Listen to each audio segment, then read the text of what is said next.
Yeah, can you see it now? Yes. Okay. So we can begin now. Just a minute. Okay, so good morning, everyone. You can see the screen and you can hear me, right? Yes. Okay. Ma'am, can you please put it full screen? Yeah, I've done it full. I've done full screen in my PowerPoint. Yes. Yes. Ma'am, it's in the process. Okay. So should I begin now?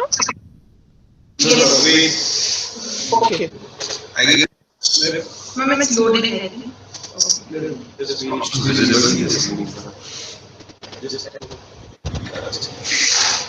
Ma'am, we can just see a blue screen. The presentation is not being shared. Actually, ma'am,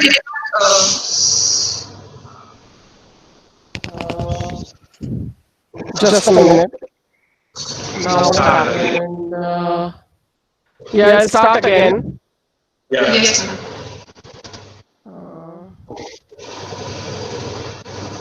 Now I can see where is Google Meet. There it is.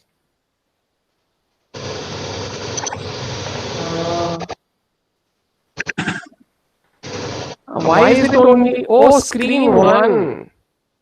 Okay, sorry, I had to share screen one. That's why. Okay. Now you can see.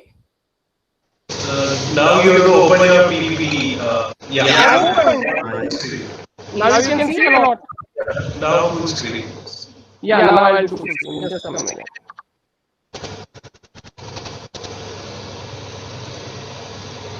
Okay. Yeah, now? Yes. Now can you see? By mistake, I have two screens, so I was sharing the wrong screen actually. No. It's all.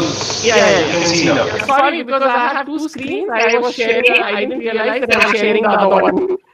Yeah. Okay. 5 minutes. So I can start now. Everybody can see. All right. So good morning, everyone. And today I'm going to give you a presentation on introduction to urban design. What I understand is that you all are doing an urban design studio at present. And in the context of that studio, I will be making this presentation. Given the time limit, I will cover as much as I can. So it is just like an overview, ending with examples. So in today's presentation, these are the 6 things that I will be talking about. First, the definitions of what it all means, the different words that you are using, then what is the significance of urban design, and then elements, attributes, principles of urban design. And then lastly, I will show you some examples, both in India, mostly in India, in fact, and one from the US, to give you an idea of how all of this actually falls into place. So let us see the first 2 keywords here are urban and design. Design, you have used this word several times actually up till now, but urban not so much. So, so when you say urban, it basically means pertaining to a city. But then the question comes is, what is a city? How will we define it? Will Baroda be a city? Then Anand, which is a little smaller, be a city? Or another Kheda can be a city or not? So when you talk of the word urban, there are many technical definitions of this word, both in the planning field as well as urban design. So basically, it is defined by 4 aspects. So one is the mode of governance. That means how is it governed? So you have governance from nagarpalikas to municipal councils to municipalities and municipal corporation. But here, this is what I think should be what defines urban in the context of urban design. because if you see this word urban design defined, actually it is defined by law in the URDP FI guidelines, which is in the planning field. In the urban design field, actually there is no technical definition. But I feel that yes, mode of governance should not be a nagarpalika, but should be a municipal corporation. Then the economy of that place should be such that 75% of the population should be engaged in non-agriculture. So this will be service, trade, that kind of economy. Then density. Now economy and density is the same thing. It is being defined in the planning field also. So it is 400 persons per square kilometer, but higher is also quite okay. And population. Now this is a very, very critical thing, because in planning it says that if you have something more than 5,000, it can be an urban area or urbanizable area or a small town. But population, I think if you're doing an urban design project, should be at 5 lakhs to 10 lakhs or even actually a large city, because you need a critical mass to support certain interventions that you're going to do, and the elements of urban design that we are talking about will be present. So if you just have a 5,000, which is actually it is like a small area of a ward of Baroda city. And that is almost like a neighborhood. So I think more than 10 lakhs would be good for an urban design studio. And of course, Anand, which you are doing, satisfies all these conditions. And I also want to talk about what is design, because design has been used again and again. But so when I look at design, I would say that it is a thoughtful arrangements of parts and elements. The key word here is thoughtful. This is what actually Alberti said. And then to create an integrated and coherent whole. So integrated and coherent. So it's not just that you arrange them with a certain idea in your mind, but at the end it should be not just a jumbled up arrangements of things, even if there is a thought behind, but it should be something that makes sense, should be integrated and coherent.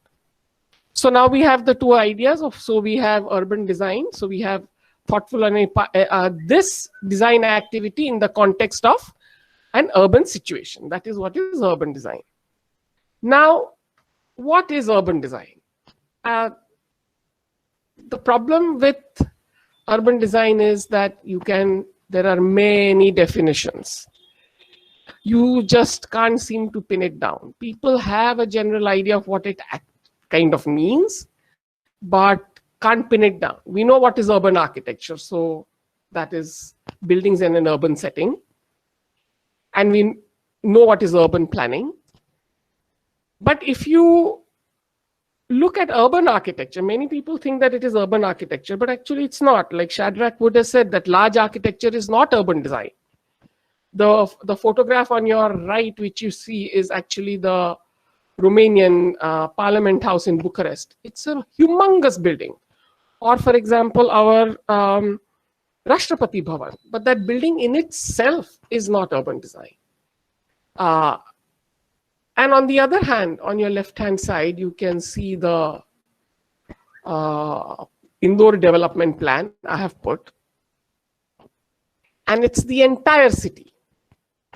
And there is very little detail actually within what you are seeing. It's a very, very abstract diagram. You can't make out. It looks like some pattern. And it has got all these colors. Basically, it is policy based, and you can see all these different colors denoting different land uses, and there is a network of roads, and it is basically a development plan that is presented every few years. And urban design kind of sits, I would say, uncomfortably, and not uncomfortably because urban design actually is not even recognized as a legitimate profession. There are very few posts that will say that we want to appoint an urban designer. Yes, they appoint urban planners.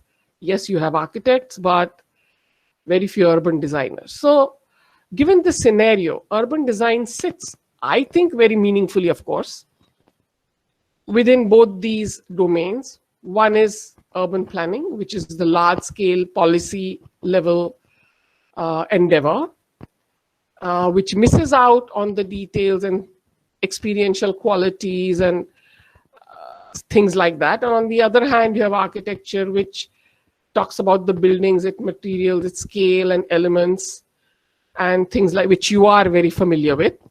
So if we then look at how urban design sits between these two fields, and this diagram shows it really very well.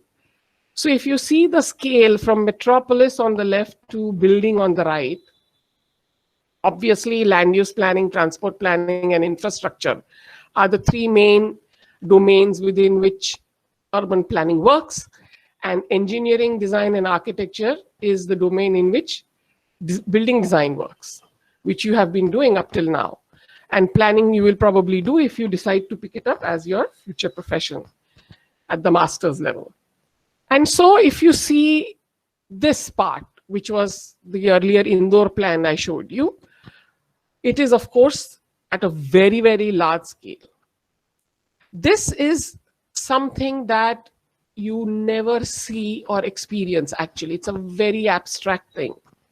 You never see the city plan like this. You don't experience it like this at all. And it is, of course, pertaining to the entire city. Now, many people think that urban design, if you see the definition in many places, designing an entire city, but I don't think it is designing the entire city at all. But yes, planning deals with the entire city. It is talking about organizing land use, transport, and infrastructure. And it is very abstract, which I said earlier. It is very two-dimensional. So most planning presentations are both in text and two-dimensional plans, the ones which I showed you earlier. It is also very long-term. So you will have every 10 years, within which there will be smaller structural plans for smaller durations, etc. And it is a zoom-out view. It's almost like you are up there in the sky and looking at the city. Now, Google Maps and Google Earth allows you to do this. But before this, humans could never look at the city like that. People experience the city at the body level, at the eye level, as they engage with the city, move around in it, live in it. But because you have to talk of the entire city in planning, you have to have the zoom out view. And it actually makes no sense ordinarily. And it is, of course, the big picture. And the major resource that it is dealing with is land. On the other hand, if you look at architecture, we will come to urban design later, it is a very small scale.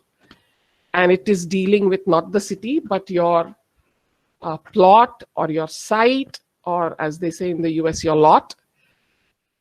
And it is dealing with the visual and the experiential. Okay, it is talking about bodily engagement and how you will feel in the building and body comfort. And of course, it is three-dimensional. You have to deal with it. And they have done it even in the ancient past. You make physical three-dimensional models, or you make virtual three-dimensional models to understand it. You make plans, sections, and elevations. In planning, you don't do. You just have plans. That's it, unfortunately. It is also very short term. So you have within a period of a few years or a year, the project is over. And it is an absolute zoom-in view, which is that you notice all the minute details, and it's an intimate engagement with the built environment. And of course, it deals with buildings, that's obvious. And now between these two scales, so the metropolitan city is the scale of planning, the site and the building is the scale of architecture. And then within it, you have the planning region, the district, which is in the center, and then you have the precinct. Now, I just want to define what this district is. This is not district as in planning. So it is not like Vadodara district, but it is district as in urban design, which is to say that it is a part of the city which has a distinct character and it is identifiable, and then it has a distinct edge. So an example of a district would be, let us say, the inner city in Vadodara, for example, or the walled city in Ahmedabad. So that is a district. And it is a very different scale from our district as in governance. So we are not talking of that district at all. And so from that, you can make out that it is a medium scale, but you work at the medium scale, but you are simultaneously straddling between the large and the small. So you are always zooming out and then you are zooming in. It, of course, precinct is like the neighborhood or a certain area. And it is actually all about the public and the experiential qualities of the public place, as opposed to the experiential quality of just the building. And when we are talking of planning, we don't talk about experience at all. This is also very people-oriented, just like buildings are. And you work in both 2 and 3-dimensional modes. It is a medium-term kind of project. And it is a zoom out, zoom in, which I told you. And then it works at 2 scales, the larger scale and the details, and it works with open space, which is the public space, something that is defined by buildings, but obviously uses land as a resource. So now you see that urban design sits, I think, of course, very comfortably, and it is not confusing at all if we understand this correctly, especially when you know that you are straddling the 2 scales and you may be actually moving from one scale to another as you deal with your urban design project. So you look at the entire city and then you look at the buildings as well, which you will realize as we go further. So then let us define what urban design is. So urban design is, many of these are quoted by others, so I've put it into inverted commas. So it is the sensory and visual. This is important, very important. Relationship between the people, the built environment, and the natural environment. I have seen many cases that urban design studio, when different people deal with it, goes every which way. If a planner is dealing with an urban design studio, it goes the planning way. If an architect is dealing with an urban design studio, it goes the architecture way. So they will do just buildings, okay? And forget the rest. But it is distinct. It has a role and it has a purpose. We will see later on. It is also the art of designing the public environment. Very important. So buildings are important, but we are not concerned with what is inside the building. We are talking about that which is public, that which belongs to the city, okay? And mostly the urban open space, including the interface between the private properties and the public domain. So this is where actually urban design happens. And it is both a process. So urban design is a process and it is also the outcome. So the end result is also what happens, is called urban design. And it is of shaping the setting of towns and cities. I wouldn't say the entire town and cities. I have just put it into quotes because somebody has said it. But it is shaping the setting. I would say it is shaping the public environment, certainly.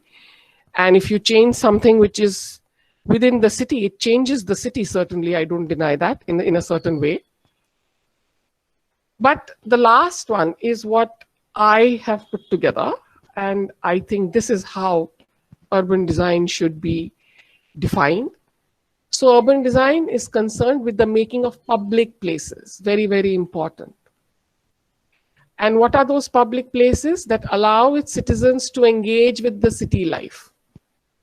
Okay.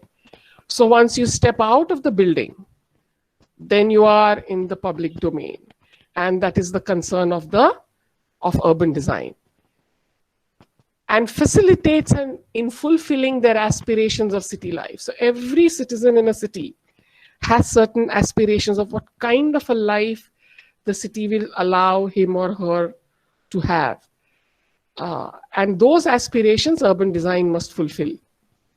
And it also represents their values. It is very important. So it is certainly not only rooted in time and place, but also in the culture of the place and represents their values. So the last definition is what I think, in my mind, adequately defines what urban design is all about. So you have to understand in the public. Now, public, you can't have, you can have a place, but you can't have a public place without the public. So it is very, very people oriented. This is very important for you to understand. So urban design is concerned with people as much as it is with places. And so it is all about engaging with city life, enjoying city life, and being in the city. Now, so why is urban design important? What is its significance? Well, good urban design, of course, we have to talk about good urban design. All urban design necessarily may not be that good. Sometimes the intentions are good, but it doesn't work out that well at the end for many reasons, of course. So urban design, good urban design, of course, makes cities good to live in. And there are many, many such examples. Curitiba is very famous. You can look it up. The mayor was an architect. He was a mayor for 25 years. I think he's broken a world record. And his initiatives of urban design and, of course, planning and architecture made Curitiba a very, very desirable place to live. So much so that its population just shot up in a short while because it was so good. I mean, it fulfilled people's aspirations. People were looking for something from the city, and Curitiba gave it to them. So that's important. At the same time, it creates community identity. So what happens is that when you have good urban design, citizens are proud of their city. They love being in the city. And Curitiba residents, believe me, were very, very proud. I mean, they proudly say that, yes, we belong to this city. And the city belongs to us. It also reduces crime and increases safety, which is one of the key features of living in an urban area, not so much a small town or a village. It also, it imparts character. If there is no character, let's say in a district or a precinct, and if it has it, then it maintains that character as well. Then it conserves and celebrates heritage. Now, all urban design may not have to deal with this, because urban design can also deal with emerging areas, new areas, peri-urban areas. But yes, if it is within heritage precincts, then yes, it conserves and celebrates. It also talks about the economic impact of all the intervention that you do. So it is not just making something look good or feel good, but it has a positive economic impact in the area where you are doing your intervention, and sometimes probably the entire city. It also improves the health. So that's now, health is a very important aspect of human life. And certainly it improves health in many, many ways, not only planting trees, but in many other ways. It creates social harmony. Now, good urban design is all about inclusivity. Urban design interventions have been known to mitigate social discord. It can allow people to mingle, allow people to come together from different classes, genders, race, and age. So it certainly creates social harmony. And then lastly, helps maintain ecological balance. So the ecological factors should not be forgotten. This whole concept of sustainable design is relatively new. I think in 1970s, it came in, it was foregrounded. but now it has become mainstream, I would say. Because you are dealing now, of course, ecological balance we talk about even at the site level, but certainly at urban design level as well. So let us begin with the elements of urban design. So what do we mean by elements? Well, elements are components or pieces or parts of a whole. Okay, so what an urban designer does is that so urban design weaves these elements into the whole idea of an urban design is to weave all of this into an organized and integrated and coherent whole, which I mentioned.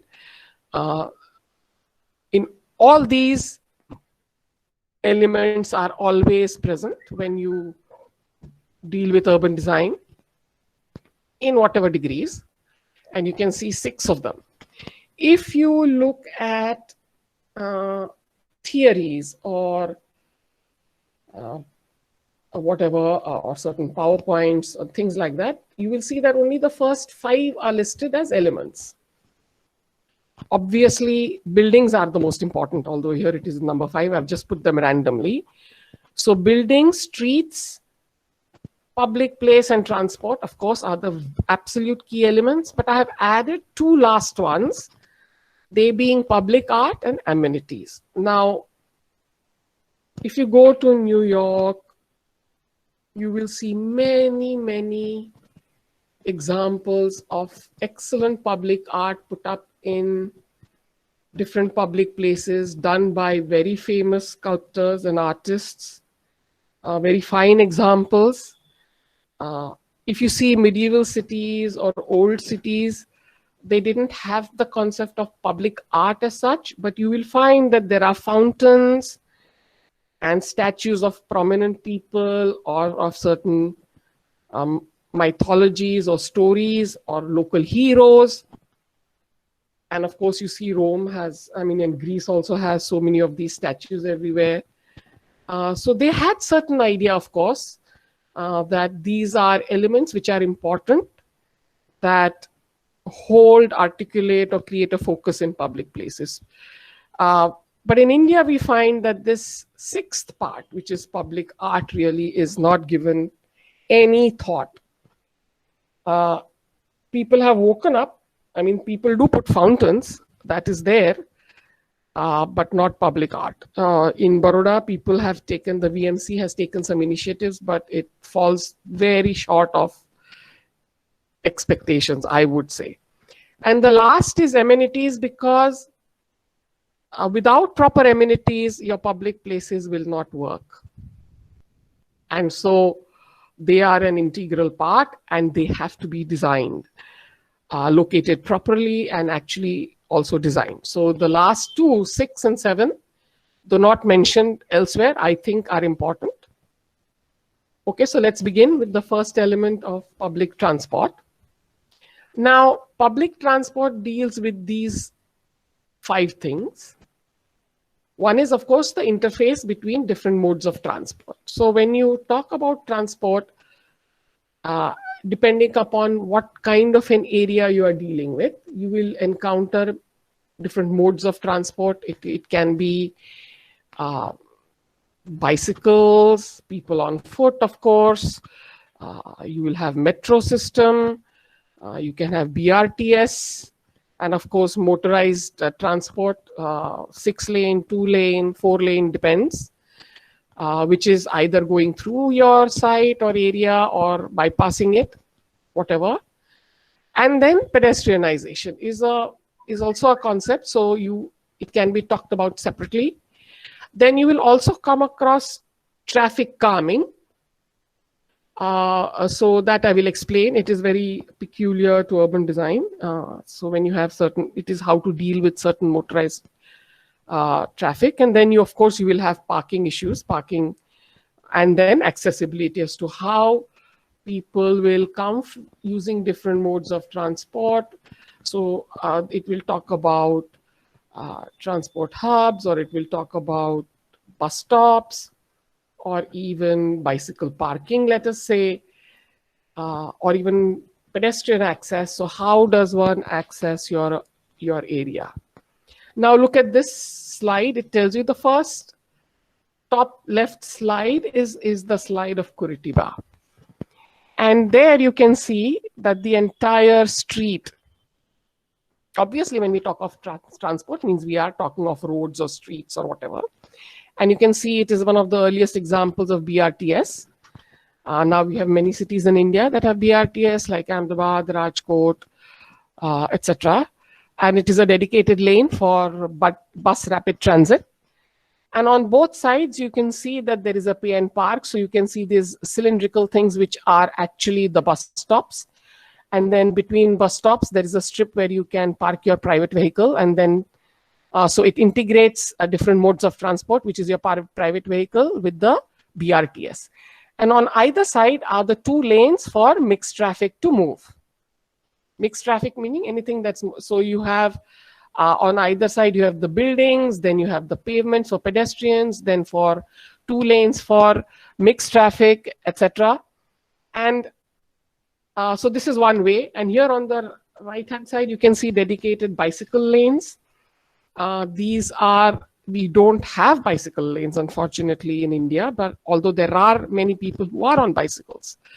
So you can see there's a footpath, a bicycle lane, which is dedicated. And then there is a zone, which is a buffer zone between the bicycles and the motorized traffic. And here on the lower left, you can see the BRTS in Ahmedabad, one of the earliest cities to put that into operation. But you can see we do not have bicycle lanes. And so the bicycles, unfortunately, are in the mixed traffic. And so here you have, of course, the bus stop and the dedicated bus lane. And on the lower right, you can see the metro. It's another city. It's not India. So it is something which is suspended on the top. And it will have, of course, pylons. Here it is on either side, but it can even have in the center. And underneath that, there will be adequate spaces, which can also be part of your urban design intervention, depending on your location. So this interface of how these come together is a design issue. You have to deal with this one way or the other, because streets are important public places. They are the lifeline, veins, arteries, whatever you call it, of the city. And then pedestrianization. Now, there are streets that are only pedestrianized. So pedestrianization is 2 kinds. One is dedicated pedestrian streets that are always pedestrianized. That is, no motorized vehicles are allowed. In some cases, they do have dedicated bicycle lanes on it, but sometimes not even that. And there are some which are temporarily made pedestrian only.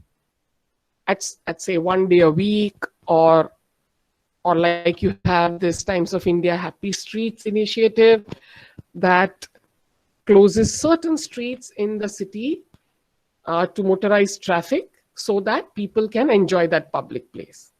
But the examples I've shown you here are all dedicated pedestrian streets. We do not have such pedestrian streets in India, except of course in poles where the street becomes so narrow that no vehicle can go through, but they are not designed or dedicated pedestrian streets as such.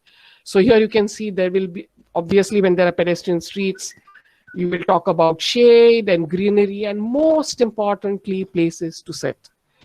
Because when you're on foot, then you want to sit as well.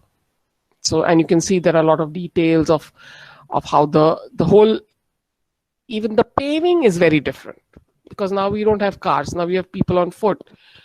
And that requires different kinds of detail. In some cases, pedestrian streets have trams, that is slow moving public transport, so you can have easy accessibility. I mean, if they are very long, you can't really walk that entire distance. But this is only in European cities. We don't have that in India, of course. Now, traffic calming. In case there is motorized traffic, that is bypassing or going through your site, traffic calming measures means that you slow the traffic down. It is to slow the traffic down so that it becomes safe for people. And so whatever activities you are planning, because it's all people oriented, in urban design, certainly you don't discount motorized traffic, but you give people primacy. So here you can see, for examples, basically it means narrowing down. So in the top left, you can see that where the junction is and where the people are crossing, you can see there is a material differentiation and the road also narrows. So if there are no traffic lights, even then you can slow down the traffic by narrowing it down and then changing the place, the material differentiation, both visual and textural. So where there is pedestrian crossing. Or you can do something like this, which is from PPS, which is a project for public spaces. You can look it up on the net. And here it is done more creatively. It is colorful. It can also become public art, as you can see here, where the color and texture and everything. And of course, it is narrowing it down. Or on the lower left, you can see you can zigzag. So when you do this kind of planters or something like that, you can put some physical barrier, and then because the traffic has to zigzag, it will automatically slow down. In fact, some of these traffic calming measures, the earliest examples I experienced were in Australia when I was there in 2000, doing my master's in urban design. And every time the bus passed through the hostel area, the residential student hostel area, I used to travel to from my hostel to the city by bus, and there they had this zigzag traffic calming. Because obviously when it's a residential area, you will expect people to be on the streets and roads and things like that. And it is obviously essentially for human safety. Human safety is paramount, no doubt about it. So you can see all this narrowing and zigzagging. They can become design features. That is what I'm trying to tell you. There are certain ways of doing it, of course, but you can see there are so many different designs of doing this. And then we come to public place, of course. It's again one very important component, public place.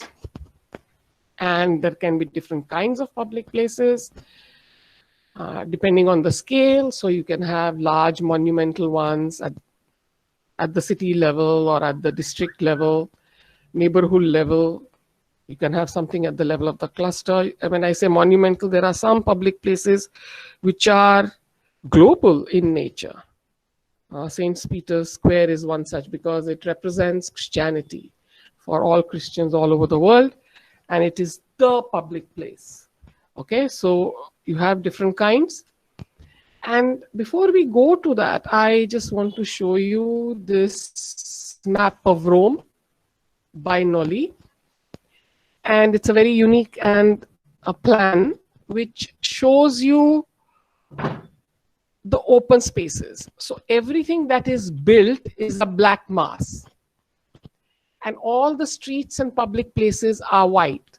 But there are some buildings where the plan is actually shown. And what he's trying to say is that public place is not only the open place, but it is also the space within public buildings. So it is like the public place is alternating between being in the building and being outside the building. Okay, so and this is one of the earliest examples of what we call figure ground study, which we will come later. I will explain what this figure ground study. It is very common to urban design. It's one of the attributes. So here you can see that only the public buildings are shown. And so the nature of the public place actually is, and it's a very, very powerful, it looks at public buildings and public space as an integrated system. And that is something which was for the first time somebody really did it. You know, otherwise we thought buildings are buildings and open public places are open public places. And so here it is sitting between buildings. It is talking about buildings. It is talking about the space within the buildings or between the buildings, which is what Jan calls, Jan Gehl. He's a very famous urban designer from Denmark.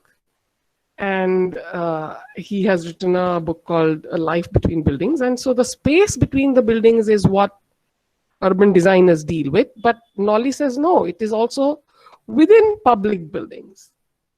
Only public buildings, by the way. So here he has shown mostly churches because they are public, as you can see. And of course, Rome is full of public, churches or any other kind of, and then you can see there is the Piazza Navona on the top left corner, very famous piazza. And obviously you can see that there are two fountains on two ends. And so these were very, very common to put fountains and statues because they articulated the public space, gave it a sense of scale and kind of anchored it. And now we will come to monumental public places. And I just said that this monumental, which is the public square in front of the Basilica of St. Peter's, which is the seat of Pope, who is the supreme, the most important person in Christianity. And therefore, this St. Peter's is actually not only a very important square and a public place for Rome, but for the entire Christian world. And it has that kind of importance, and you can see that scale. And so, and of course, here you can see the pillar in the middle as it anchors. It's a very Renaissance thing to anchor the center of the thing. And then you have this special colonnade, which is several stories high, and responding to the scale of this St. Peter's. One can have a lecture just on this. But we aren't going to do it, of course, because there are lots of things we can talk about.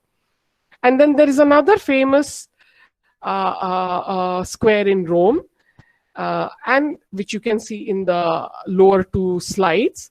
Now, I just have to mention that during Renaissance, that is the first time, at least in Western history, you can see the whole idea of urban design. And many such projects were taken up where fabrics were cleared up to create these kind of urban spaces. And this is one of them, very, very famous. And you can see there is of course, again, a statue in the middle. And then you can see there is a specific paving pattern. You can see that in the St. Peter's Square as well. And then it has two similar buildings on either side. Here in the lower one, it's very Renaissance, it's very actual, very symmetrical. But of course, all public squares don't have to. This is during the Renaissance, so it is like this. But if you see medieval squares later on, like these, for example, so these are city level public spaces, not like St. Peter's Square. And there you can see that they are in medieval cities. Almost, as you can see on the top right, it is almost as if there was a solid from which you cut out some open space, okay? So it's completely enclosed, contained, what you can say maybe like a city level courtyard or a public room without a roof. We may say that because it has that quality. Of course, your courtyard is for your family or for yourself, and this is for the entire city or all the people of the city. And so that was the top right. But if you see just below that and the other one on the left is a very, very famous public square in the city of Siena, Plaza. And you can see that it has it is a crescent-like thing on one side, and on the other side it has this tower, which is the focus and anchor. It doesn't have any, and it has no steps, but it has a gently sloping ground, and it is paved differently, and you can see people sitting in it. And the road sort of goes between it and the buildings on either side. So this is, again, in medieval cities. Medieval cities are very, very famous for their piazzas and squares, which are very contained. They have a tremendous sense of enclosure, actually. It is the living room of the city, that's what I call it, just like the living room of your house. And on the lower left, you can see this is the public place at Krakow in Poland. It has a building in the middle, surprisingly, and then it has, of course, a tower, and then it has a space around it. Now, a lot of these towers, which you can see even for Siena, you can see them from far. Okay, so these towers help orient people when they are coming to this square. You can sort of orient yourself. It is something which makes the city very legible. So that principle we will talk about later what is legibility. And on the lower right, again, I come back to the famous Spanish steps in Rome. Again, this was an urban design project which was taken up during the Renaissance. And you can see it is very symmetrical, very axial, and very different from these other medieval city squares that I've shown. So it need not be just a square. It can be, but it can also be steps like this. And these steps are designed not just to go up and down, but to actually sit and enjoy the city. So it is many different things. And you will see that these ideas you will also find in public places of the modern city. And here you can see that you can have small, intimate public places as well. On the top left is a small space which has a little fountain, and the edges of the fountain are for people to sit. In many places, especially in Switzerland and in other European cities, these fountains actually supply drinking water when there was no tapped water available, and people use it for drinking, as do birds, of course, also. It's very intimate, very small, and it has a completely different scale. But such spaces you can find even in a metropolitan city like New York. So this is Paley Park in New York, which is a tiny little alcove off the main Manhattan street, and it is, again, very famous. And it has this wall of waterfall, and it's very intimate. Few people can sit and chit-chat, and maybe office goers can bring their lunch and eat here, possibly, if it is within walking distance of your office. And then on the lower two, you will see steps. So you see that we had steps in the earlier slide, which are called the dancing steps or the Spanish steps, of course, which was in the Renaissance. And now you have the same example here. So the other one on the lower left is the David Koch initiative in front of the Metropolitan Museum in New York, where this intervention of steps have been made. And you can see it is not only for going up and down. In fact, these steps remind me of the steps in front of the Buland Darwaza in Fatehpur Sikri. And they are not just steps to go up, but in certain times of the year, they become like an amphitheater. And of course, they are always places to sit.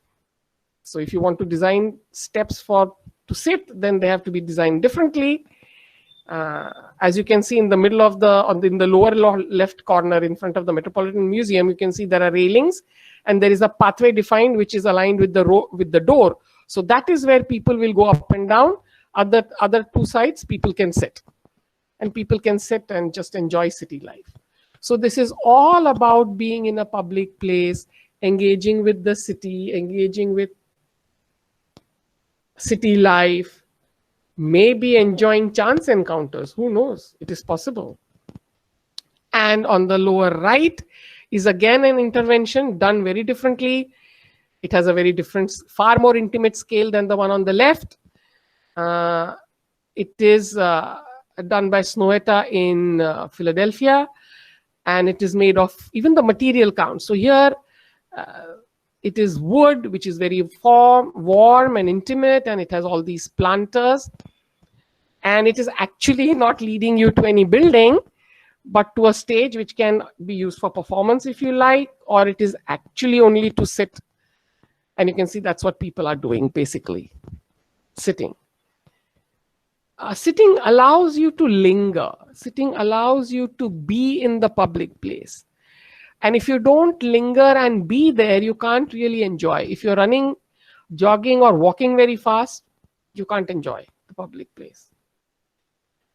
And then, this is again, I like this public place a lot, which is the Rockefeller Center or the Rockefeller Plaza in front of the Rockefeller Center in New York, in Manhattan. Again, this was an intervention done. Again, a very good example of a very successful urban design intervention. It is actually a sunken plaza. But the good, why have I put it? Because this plaza is not only about space and place, but it is time space, what Kevin Lynch calls time space. Kevin Lynch has written two very important books, which urban designers must read. One is The Image of the City, where he talks about how does one read and understand a city, talks about legibility. And the other is he talks about what time is this place.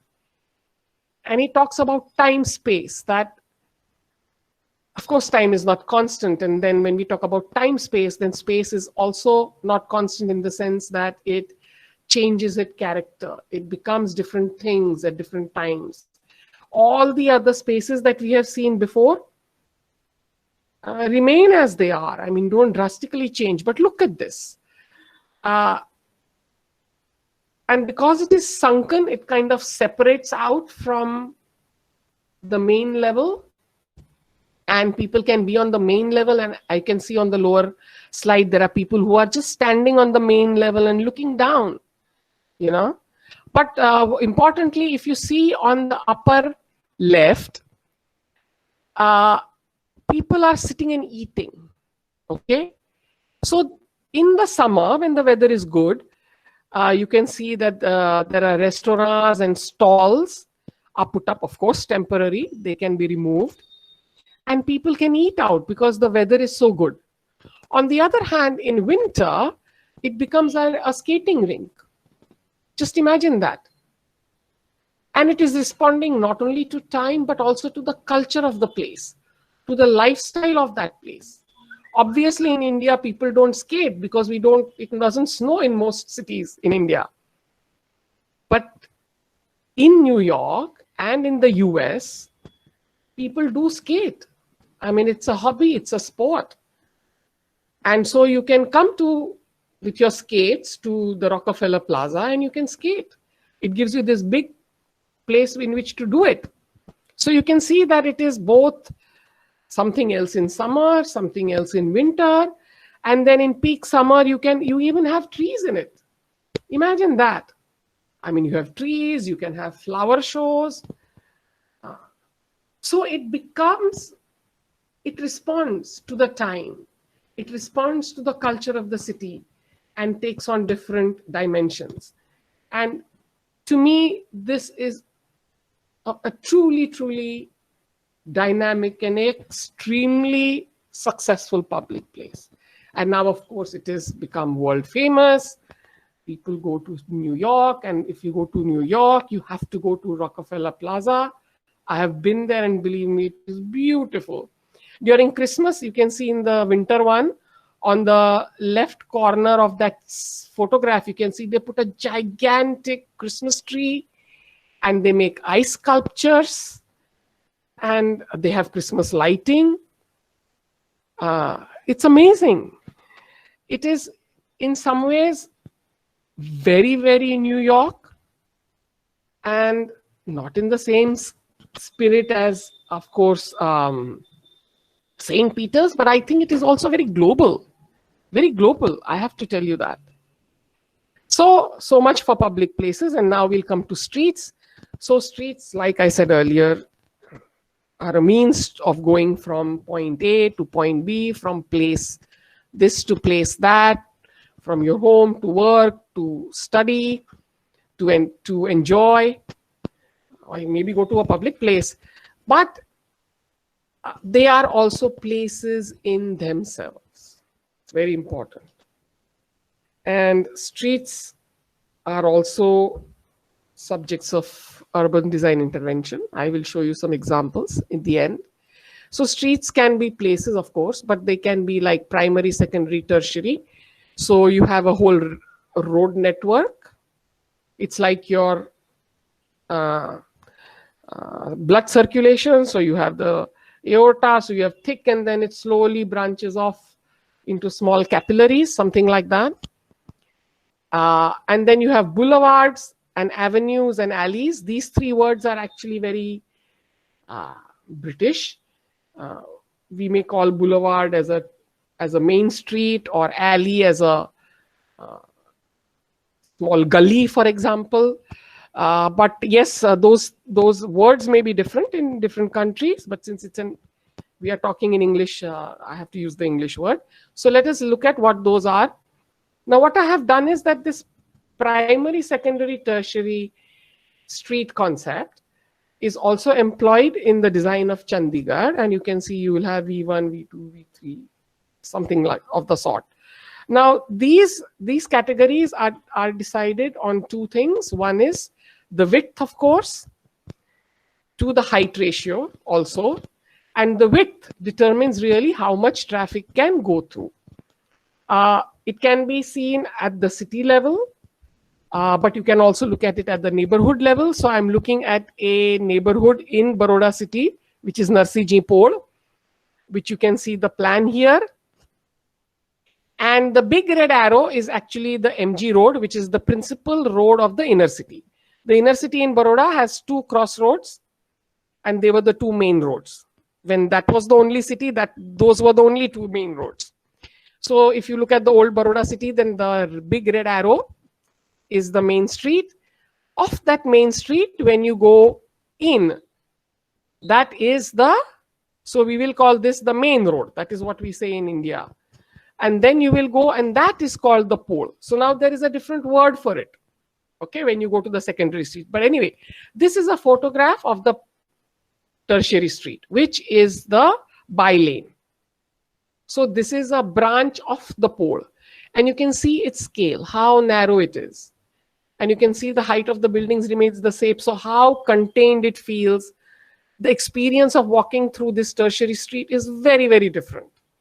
And then you have all these different elements of the jarokas and the balconies sticking out and all the weather shades.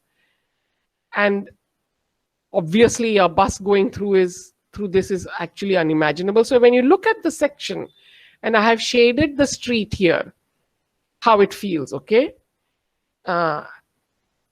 It feels very, very contained. And because of its orientation and the width to height ratio, it also tends to be shaded in our climate. They're very comfortable and mostly, of course, pedestrian. So the tertiary street would be something like this, or would be something like this. So this is the pole, okay?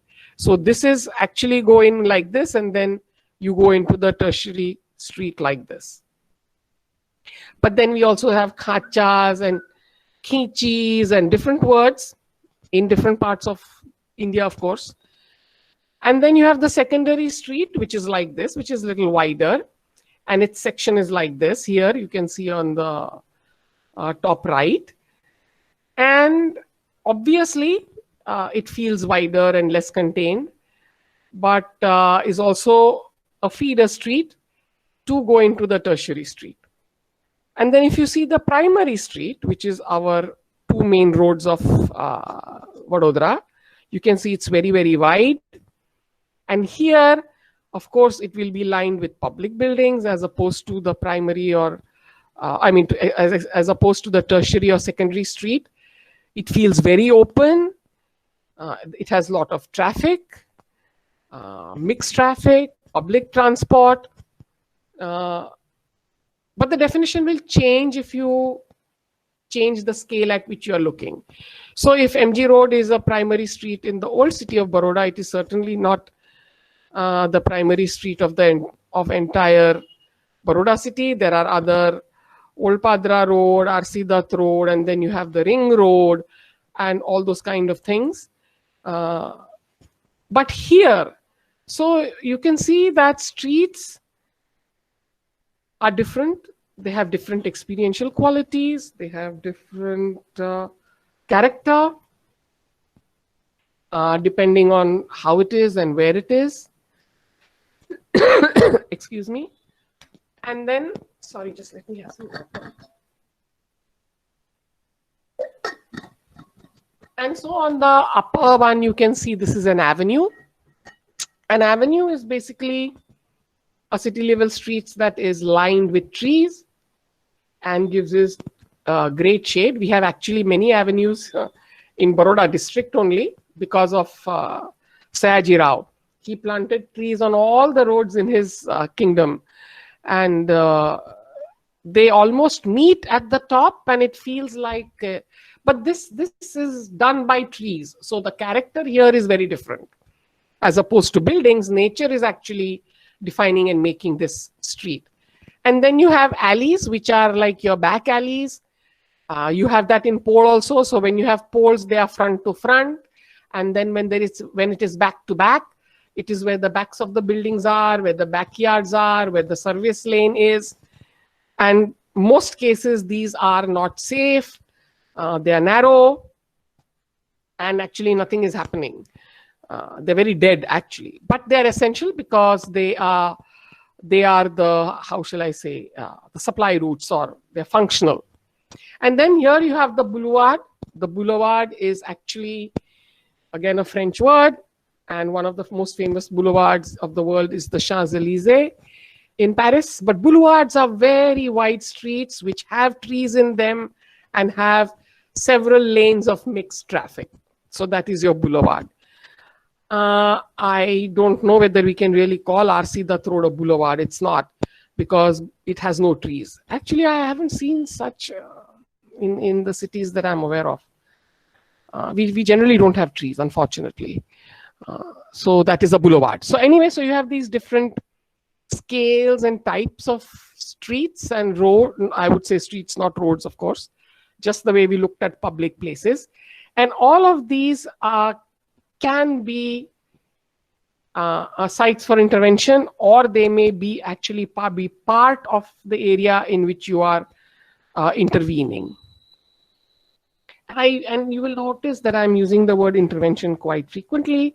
So because urban design is intervening in a city that is existing. It is not designing the entire city. That is not urban design. So when you intervene in a city, you must understand the city, obviously. And then the fourth element is landscape. And that landscape is interface between built, that is whatever is already there or what you will be building, and nature, which is, of course, may already be there or you may actually be bringing in. So as a designer, landscape, three things are there. One is urban farming, which I will explain because I don't know how many of you know, maybe you do already. It is not such an old concept, not very new either, but certainly very important now. And with COVID, people are thinking of urban farming very vigorously to grow stuff on their roofs. Anyhow, and then you have gardens that, of course, we are familiar with. And then there is green network or greenways, which is at the city level. Okay, so I'm talking of green network and green. Now let us look at greenways and green network. If you see this top left slightly pixelated image, see, urban design is actually multidisciplinary. So it will talk of landscape, it is talking about transport, and it is talking about buildings, and it is talking about experience, and it is talking about visual qualities. So in many cases, it can be a multidisciplinary exercise also. So you may have transportation planners or experts, landscape designers, and architects on board.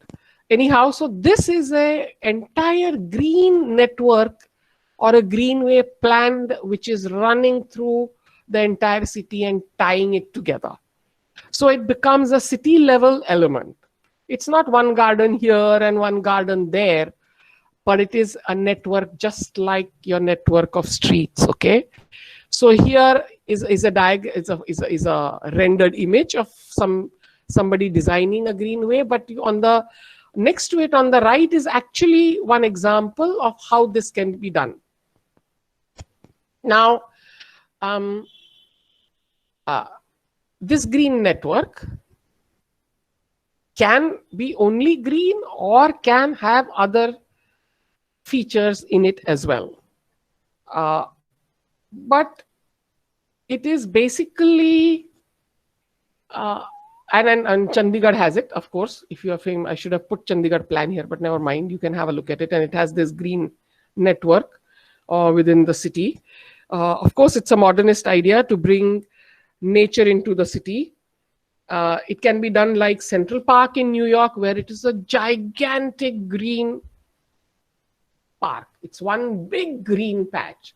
Or it can be a green network, which is not located in one place, but sort of traverses the city and binds it together. And so you have many examples. And then here you can see that when you're thinking of the greens, you should take a city plan, like in the lower right, mark out which are the green spaces which exist. And then, is there a way by which you can connect these, which are already there? Okay, and this is one way by which you can create green networks or greenways. And of course, you have gardens. So gardens are like oases within the city. They can be just wild planting, like the one which is on the upper left. It doesn't have to be so manicured. Here, of course, it is being planted with local species now. No longer the exotic gardens of medieval times where they imported species from different parts of the world, but that is not ecologically sustainable. So people now discourage it. So you plant something which is kind of let it be. And in the lower left, you can see the new intervention in Singapore. Totally green, but they have also got these artificial tree-like things, which are lit up at night. And then you have this suspended walkway on the upper level. So you can walk around and see the city also, and see this whole green thing from a completely different eye level, so to speak. And you can see this bridge also, it is taking you at the foliage level. And then you can see the other yellow bridge, which will take you above it and kind of gives you a kind of a bird's eye view. And in the lower right is another example of a green strip, which is like a greenway or a green network, which is actually connecting different kinds of green spaces and linking it into a whole thing, which traverses not the entire city, then at least a large part of it. So no matter where you are, you can access it. Of course, Central Park, you have to travel to the place to go to Central Park. So they said, why rather than concentrating this entire green in one big patch in the city, let us distribute it like a network. And urban farming. Now, this idea of urban farming actually happened in New York or in many inner cities when people fled the inner city, when suburbs started growing and the car became the primary mode of transport, and then everybody fled to the suburbs. There was a decline and a decay of the inner city. Many buildings fell down. Nobody was upkeeping it, and only the poor were living in the inner city. Now, there were many empty lots and nobody was looking at it. In fact, nobody was buying it. So what the poor did was they started growing food there. They didn't have this great concept of urban farming. I don't think they even had the word. They just did it out of sheer necessity, So they started making chicken coops and, rearing chicken and pigs and growing food. And suddenly, somebody hit on this idea that, yes, why should we make this land go to waste. We should put it to good use. And then this whole movement started, and then people could start applying to the city authorities and say, hey, this plot of land is lying vacant. Can I do some urban farming in it, and probably pay you a fee? But urban farming is now central to sustainable urban design, where they say grow your own food, grow what can be grown locally and eat, because that is healthy.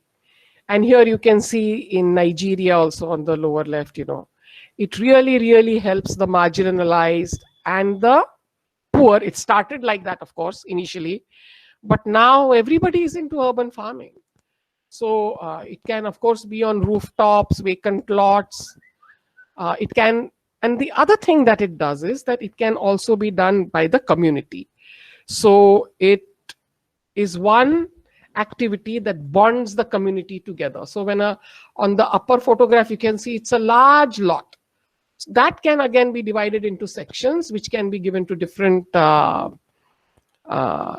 people, families, or individuals, and they can do it individually, or the entire thing can also be done and managed as a group. And it is really, really a very good thing. It changes the microclimate, because now you have more green rather than all this hard, brown field. It's very, very popular. So you can think about these things. You don't only have to think of green as landscape and rose bush. This is also equally green, believe me, and can also be beautiful to look at. All green is good to look at, basically. And then, of course, buildings. So buildings are the most prominent element, because as we've seen the earlier examples of public places, it is the buildings that mold, shape, and articulate public space, whether it is a piazza, plaza, or it is a street. And certainly it is the interface. And what is important, what aspect of the building is important? It is the interface between the building and the public realm, which is the facade. You don't much worry about what is happening in the building unless, of course, like Nolly says, if it's a public building. Otherwise, you don't worry about it, but only its scale, the elements, and the material which is on the facade. So facade control is a very important aspect of urban design controls.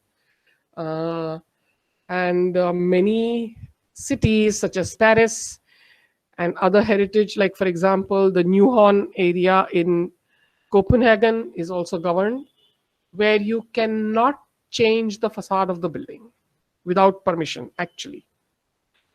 Because changing the facade actually changes the character and nature of the public place. Because it's the facade. You see, when you're in a public place, you actually see the facade of the building. There are many other aspects, of course, like grain and everything else that we will see. So here on the upper two photographs, you can see they are two.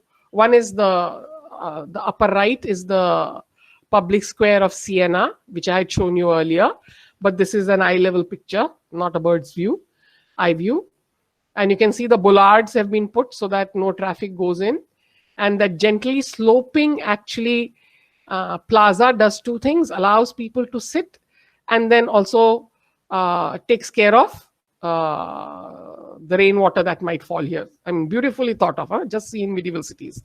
And this one is the Plaza Mayor in Madrid, and it's also, you can see that the buildings in Plaza Mayor, it's a uniform kind of building. Okay, it has the same character, same height.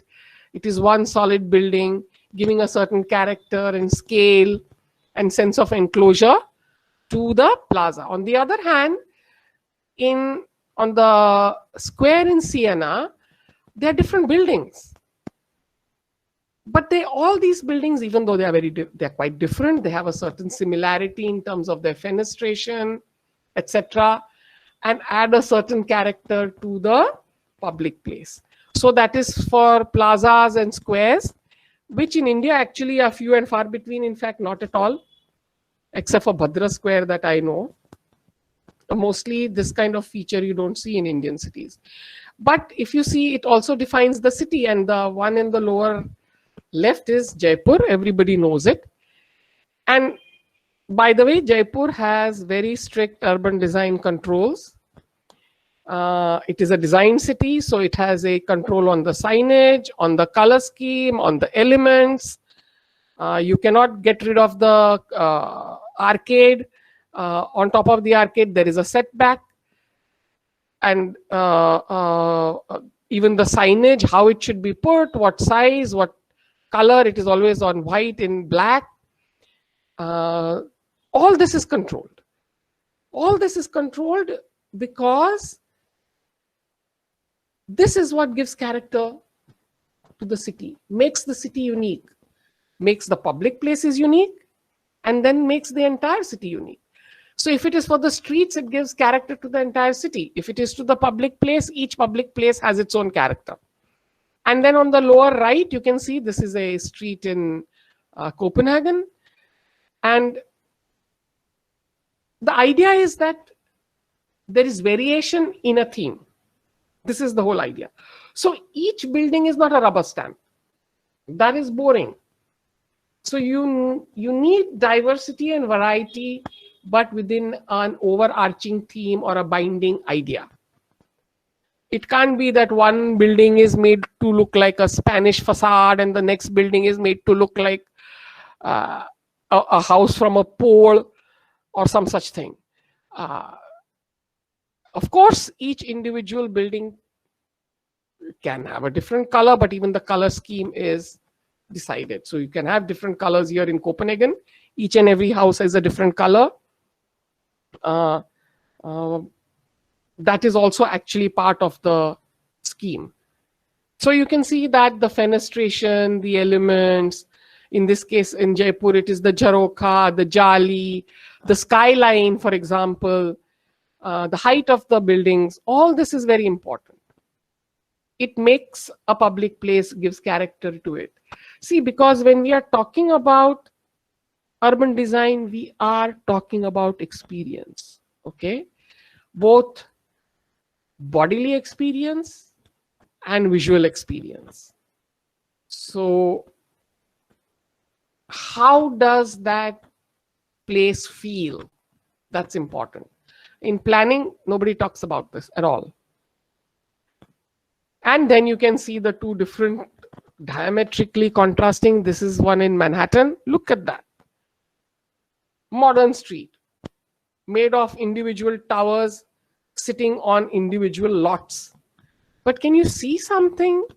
That even though the street is very wide, look at the proportion of the height to width. It has that same quality as the one which is this pole in inner city area, tertiary, the bi-lanes. Just look at that. And when you look at the street, even though this is not a continuous surface like in medieval cities, all the buildings touch each other, like here in the pole as well. There is no gap. But that's not the case in New York, because it's a gridiron city with blocks, so after every block size, there is a cross street. But when you, in perceiving it, you don't see the gaps. You perceive it like a continuous wall, very huge.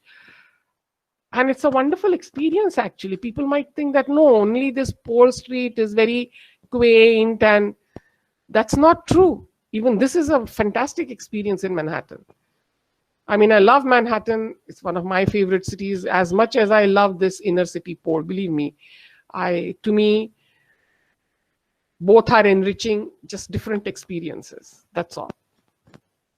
And here, of course, you will, in the pole, you will notice all this carving and the minute detail because the scale is so intimate. Okay. But one thing which is very common is that it cuts the sky. So the sky is not completely visible, which is like how it is in the main street of Baroda, that MG road. Here, there is a bit of the sky, just like the tertiary street. I think it gives shape to the sky, and that's one of the common experiences of both these streets. Okay, and so we are going to public art, and public art can be all kinds. It can be temporary or permanent, means it can be a temporary installation that can be removed later on, or it can be put there and not moved at all. Issue based, that means when you have certain installations, they can be issue based. Like for example, if you want to discuss certain issues of racism or gender equality or some such things, art installations are one way of bringing it into public notice. They can be interactive, so some public art is just to look at, but something that you can engage with, maybe sit on it, swing on it, climb it, I don't know, depends. Then it can be physical, that means it has a physical presence, or it can be something ephemeral, in the sense that it is there and then it can disappear. I will show you how that is. And of course, it is, in many cases, a focus of that public place, okay, which we have seen in other medieval examples, fountains, totem poles, statues of famous people. I think one thing I must agree that one way we are on common ground with medieval cities is statues. But our statues are nothing to speak about. Not a single statue is famous, unfortunately. We have statues only of public figures, most common being Mahatma Gandhi. But Mahatma Gandhi is, of course, global. I mean, there are many statues of Mahatma Gandhi, many places of the world. But we don't have like the statue of David, or we don't have such beautiful statues, you know, for the sake of beauty. They have to be Mr. X, Miss Y, or some political figure, unfortunately. Some of the statues are pathetic. Can you see? I don't know. I'm familiar with Baroda, but there is this Maharana Pratap statue. My goodness. I mean, those who are from Baroda know it. Pathetic. I mean, it has improved a bit now, but the earlier one was totally worth throwing away, you know. Totally out of proportion. Anyhow, we have actually many such so-called public art in Vadodara, but I think there is nothing which is memorable. Okay, so now let us look at interactive. The two top ones are interactive, active public art. One is, of course, art as well as play. So it is something to look at. It is making a statement, but it is also engaging. So people, the children can use it or in different ways.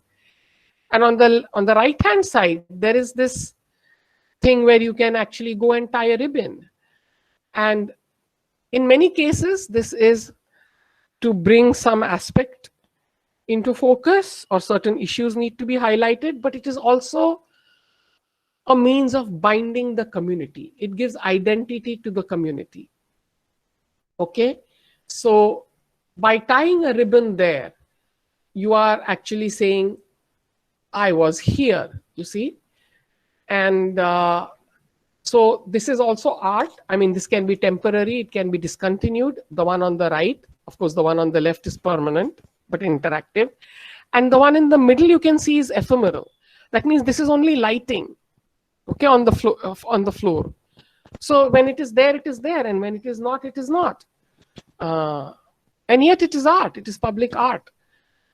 Many people do this kind of thing where it has no physical presence at all. Mainly through light, of course, it is done. And this is one example. And then, of course, on the last two are the Bean, which is in Chicago, done by our famous Indian sculptor. Look, I mean, this can happen in Chicago, but why can't it happen in India? I mean, I had heard about it. And when I looked at it in photographs, I liked it. But when I saw it, I can tell you it is beautiful, beautiful. It is so many things. It looks like a bean. It is like a gate. It has convex surfaces. When you go inside it, it has concave surfaces.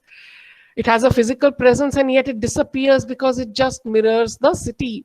So it is there and not there. It changes according to the season, the time of the day. Oh, it's beautiful. And people love it. I think people would be miserable if they took it away.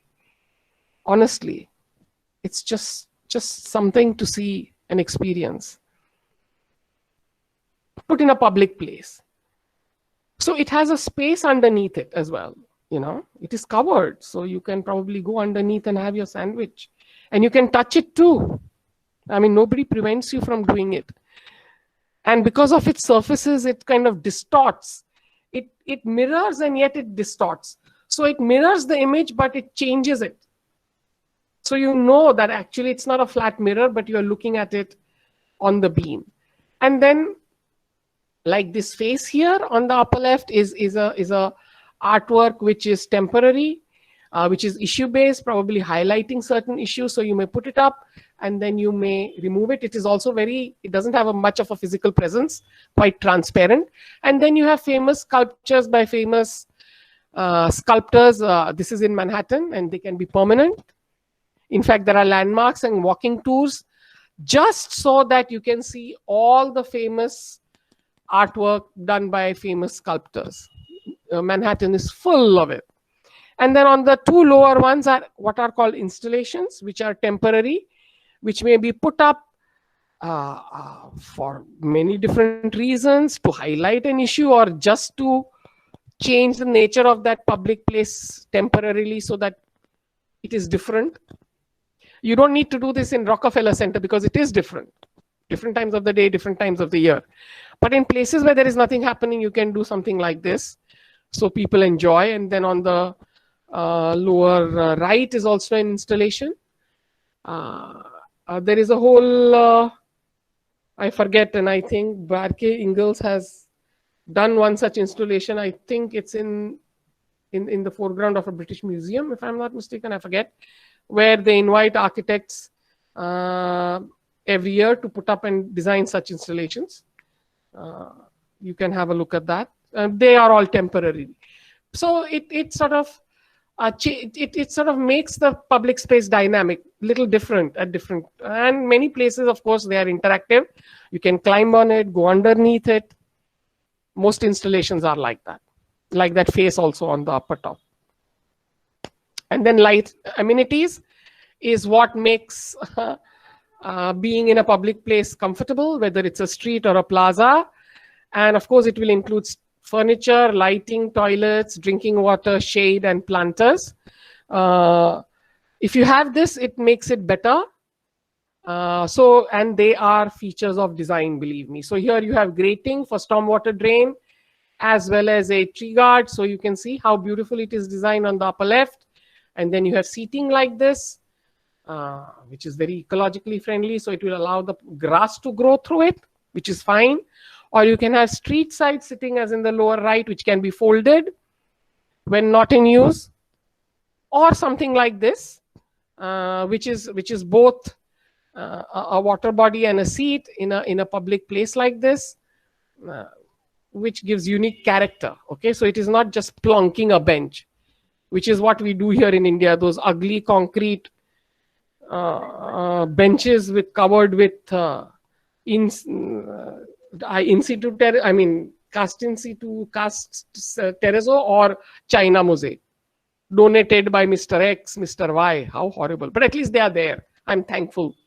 We have done a study and they are quite successful, actually, because otherwise there is no place for anybody to sit anywhere in our streets. Earlier, there used to be otlas, of course, in the inner city, and after they became roads, there was no place, and now we have these benches. They are ugly, but they are useful. I should have put a photograph of that, but anyway, you all know. We have done a study of that, actually. Jyoti knows it. So anyway, and then there is furniture seating. Now, seating is not that ugly bench that I was talking about. You can combine art with seating. So you can have like this, it's like an art installation, but it is also to sit. And then on the upper right is a place to sit, but it is also a swing. So it is interactive, you know, with these beautiful wooden things. And then when you're passing by, you see people swinging, sitting, watching. So you can combine art with function, like the lower right also, lower left, an innovative type of seating that allows different levels and things like that. Or on the lower right is actually, this is a parklet program in certain parts of the city in the US where you are allowed to make such places which carves out some place to sit from the parking area. And so if it is in front of a restaurant, you can bring some food there and sit. And then if you're going shopping and walking on the street, you can take a little rest. It is very safe and secure even for small children or your pets, because the seating barricades you and protects you from the main carriageway. And then toilets. Toilets,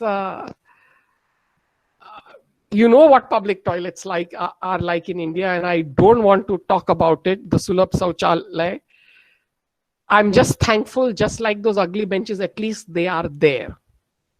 So it will prevent people from peeing, especially only males, of course. Women don't pee on streets because they just can't. But men, because they can, they're perpetually peeing here and there, unfortunately. But Sulabh Sauchalay, chalo, it is there at least. Nothing to talk about. I mean, I don't want to put a photograph of it. But they can be features of design. And here you can see on the upper right is this green urine. And they are actually collecting all this urine. You see? And this is what I call an ecological toilet. So it is fulfilling a function. So toilets are necessary, because obviously when you gotta go, you gotta go. There's nothing you can do about it. And people pee on streets in India because there are no public toilets. They are few and far between. But these little things which are for people peeing can actually be plonked in different places, you see, and then connected to the sewage line which is running underneath the street. It can be done in that way also. If you don't want a whole covered toilet, at least the males can be taken care of. But on the lower left is a very fancy, sleek looking steel WC. I find there are excellent public toilets in all American and US cities. Nobody needs to pee against a wall. In fact, you will be fined because there are CCTV cameras everywhere. But I unfortunately could not find, but in Sweden, I saw a public toilet which was a steel cube. And it was right in the middle, like this one on the footpath. But because it reflected the surroundings, it disappeared. You know, from far you couldn't see it. And you went near and you said, oh my God, it's a public toilet. How nice it looked. It's beautiful. And then again in Amsterdam, you can see this. It's a slightly older design of a public toilet, but it is there, you see. It still works. And it is there all along the canal. You can, and then on the upper left is a design of an ecologically friendly toilet. So all the urine, of course, they are all urinals for males, can be collected, and then it can become fertilizer, and you can have a green tree in the middle or a planter. So this is planter come urinal. You can have planter come seat. You can have seating come art. I don't know, maybe you can even have urinal come art. It's up to the designer. And then, so lighting is essential. All streets need, but you don't want to put those dull public lights. You see, you look what has happened. This is the subway. Look at this lighting. This is in Japan, the upper right. Or you can have these trees lit, but you can have these little downlighters that casts a pattern on the paving. And look at the street lights in the form of a tree in the lower left, or lighting from a tree. Okay, like falling droplets, literally. And in the middle, I have shown you, this is actually a seating in a park. It is in the shape of a root, okay, and it is made of wood. But at night, there is lighting underneath. So this is a sculpture, feature, come sitting, come lighting, all at once. It's really very beautiful. If you on the net, this is a large picture, but I put a smaller one. Unfortunately, there was no space. But you can do all these things, and this patterned lighting can have places to sit also, like in the circular lighting. The downlighters are actually throwing that light pattern onto the. So what happens is that the same space changes at night. It is different during the day, and then it has a different character during the night. And this lighting reminds me of this tree in the lower right, reminds me of a banyan tree. Doesn't it look like a banyan tree in a way? Actually, we had one installation done in Navrachna University in 2011, I think, where they actually hung tube lights on the banyan tree, you know. So they said that at night, when you can't see the vadvai, which is those hanging roots, then when you light up the tube lights, they will look like vadvais at night. And I can see somebody is trying to do the same thing, but of course, this is much better. This is all designed and it will cost money. And then lastly, planters. So when you have greens as gardens, greenways, green networks and urban farming, but you can have small green areas, which is of course in the shape of a planter, and it can be on the roadside, like in the upper right, or it can be in the plaza. It can be a green lawn patch on which you can sit, combined with sitting, or like this, one side is a seat and one corner is a planter. Or you can have, like in this plaza, they are features which are put within the plaza, and they can be removed. So it can be like a temporary, only put here during the summer and then removed during the winter, because you can see they have casters, so you can wheel it away, made of wood, which is a seating cum planter. So you can do all these kind of things. It's up to the, I mean, only sky or your imagination is actually the limit. Okay, so much for all the elements, and then now we can go to the attributes. When we say attributes, actually it is a quality of or a feature, okay, as a characteristic or something which is inherently part of something. So when I say attributes of urban design, meaning that these are the qualities, this is what I will look for in all urban design. In elements, I may use some elements, I may not. Of course, some elements are always there, but in furniture, planter, lighting, I may consider it or not. But of course, buildings, transport, and public places, you cannot deny. They are integral. But these are qualities, okay? Sorry, and don't ignore that urban design weaves. No. Actually, these are, like I said, attributes, qualities, something that is inherent to urban design. And so they are, and these words you will also encounter when you do urban design, especially if you do it at your postgraduate level. That is urban pattern, urban texture, urban grain, urban porosity, urban controls, and urban character. Okay. And when you use it in the context of urban design, of course, it means differently. Character as in my character, your character, it means differently. And grain as in wheat and rice is something different. Texture you can have for textiles or even for buildings. But when we will see what this means when we talk about urban design. Okay, now this zoom out, zoom in. So when you want to see urban pattern, actually it is the underlying geometry of the city form, okay? And for that you have to have the zoom out view. And it's very abstract. You never understand the city like this unless you make this figure ground pattern. So figure ground is again a common tool by which you can understand all these attributes that I'm talking about. What is figure ground? Figure ground is that figure and ground. So figure is the built part or the black, and the ground is the white or the empty space.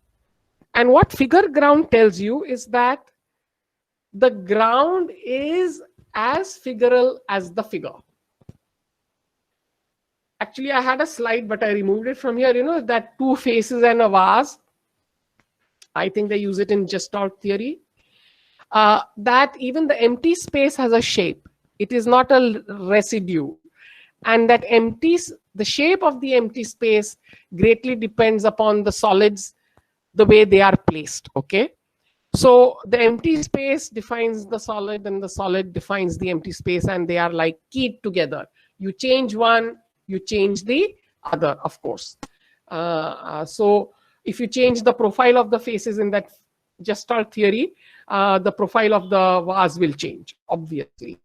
So all this tells you all the different cities in every part of the world. Now let us say in Portland, I am only concentrating on this one square there, but I must know the entire city because whatever I'm doing is part of the entire fabric of the city. There is a geometry of the city that impacts what I'm doing in a neighborhood scale or a precinct scale or a district scale, okay? Because what I change there will change the overall pattern of the city, it may. So it's important to begin with, first and foremost, understanding the entire city form. What is it? And one good way is to do a figure ground study like this. So you color all the, in one you color all the built as black, and then in the next you make all the open space as black. So that one is to understand what the built is like, and then you want to understand what the open is like. So that is called figure and ground.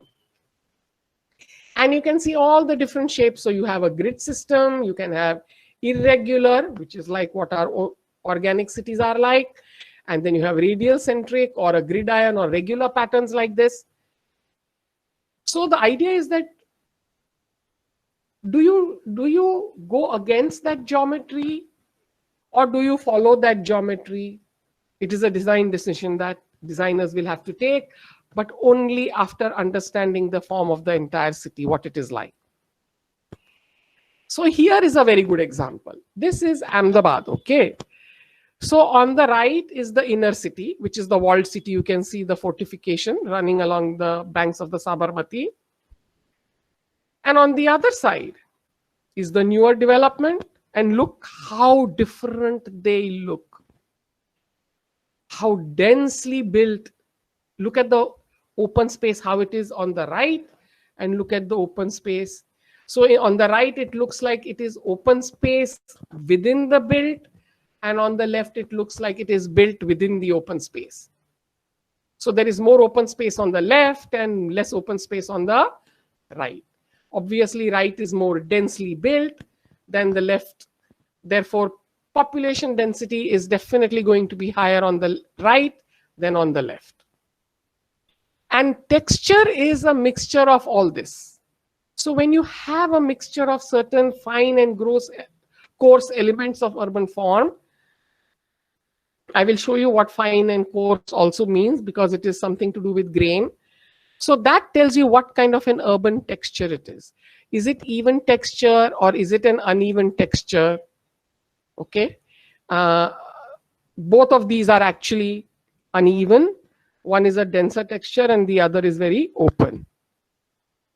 Urban grain. So it is not just percentage of open to build. Okay. It is also about how that percentage of either the open or the built is distributed within the subdivision.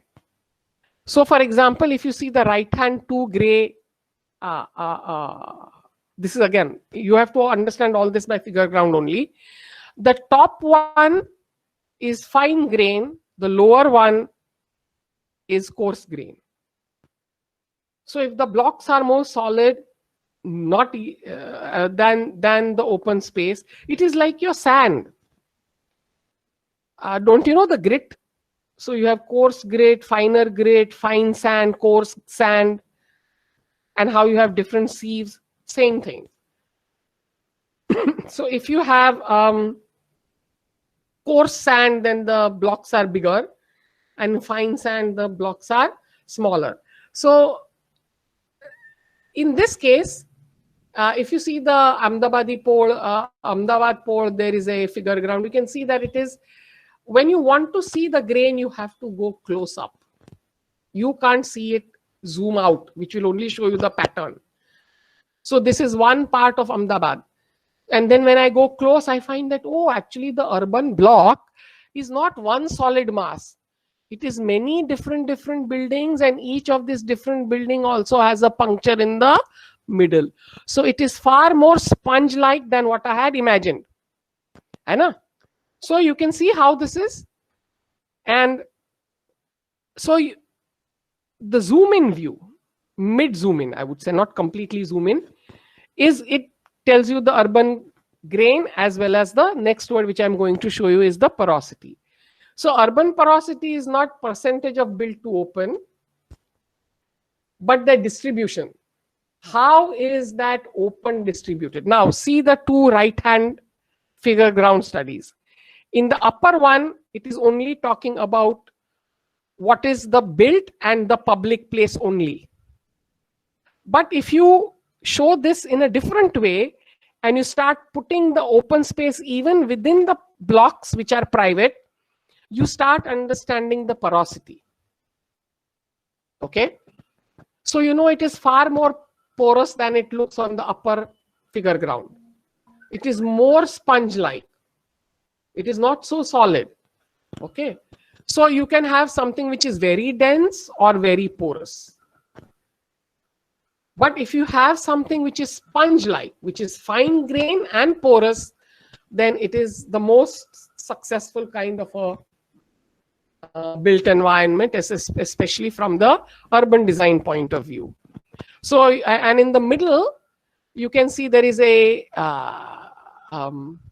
aerial photograph of an old city, and you can see that each house has that courtyard.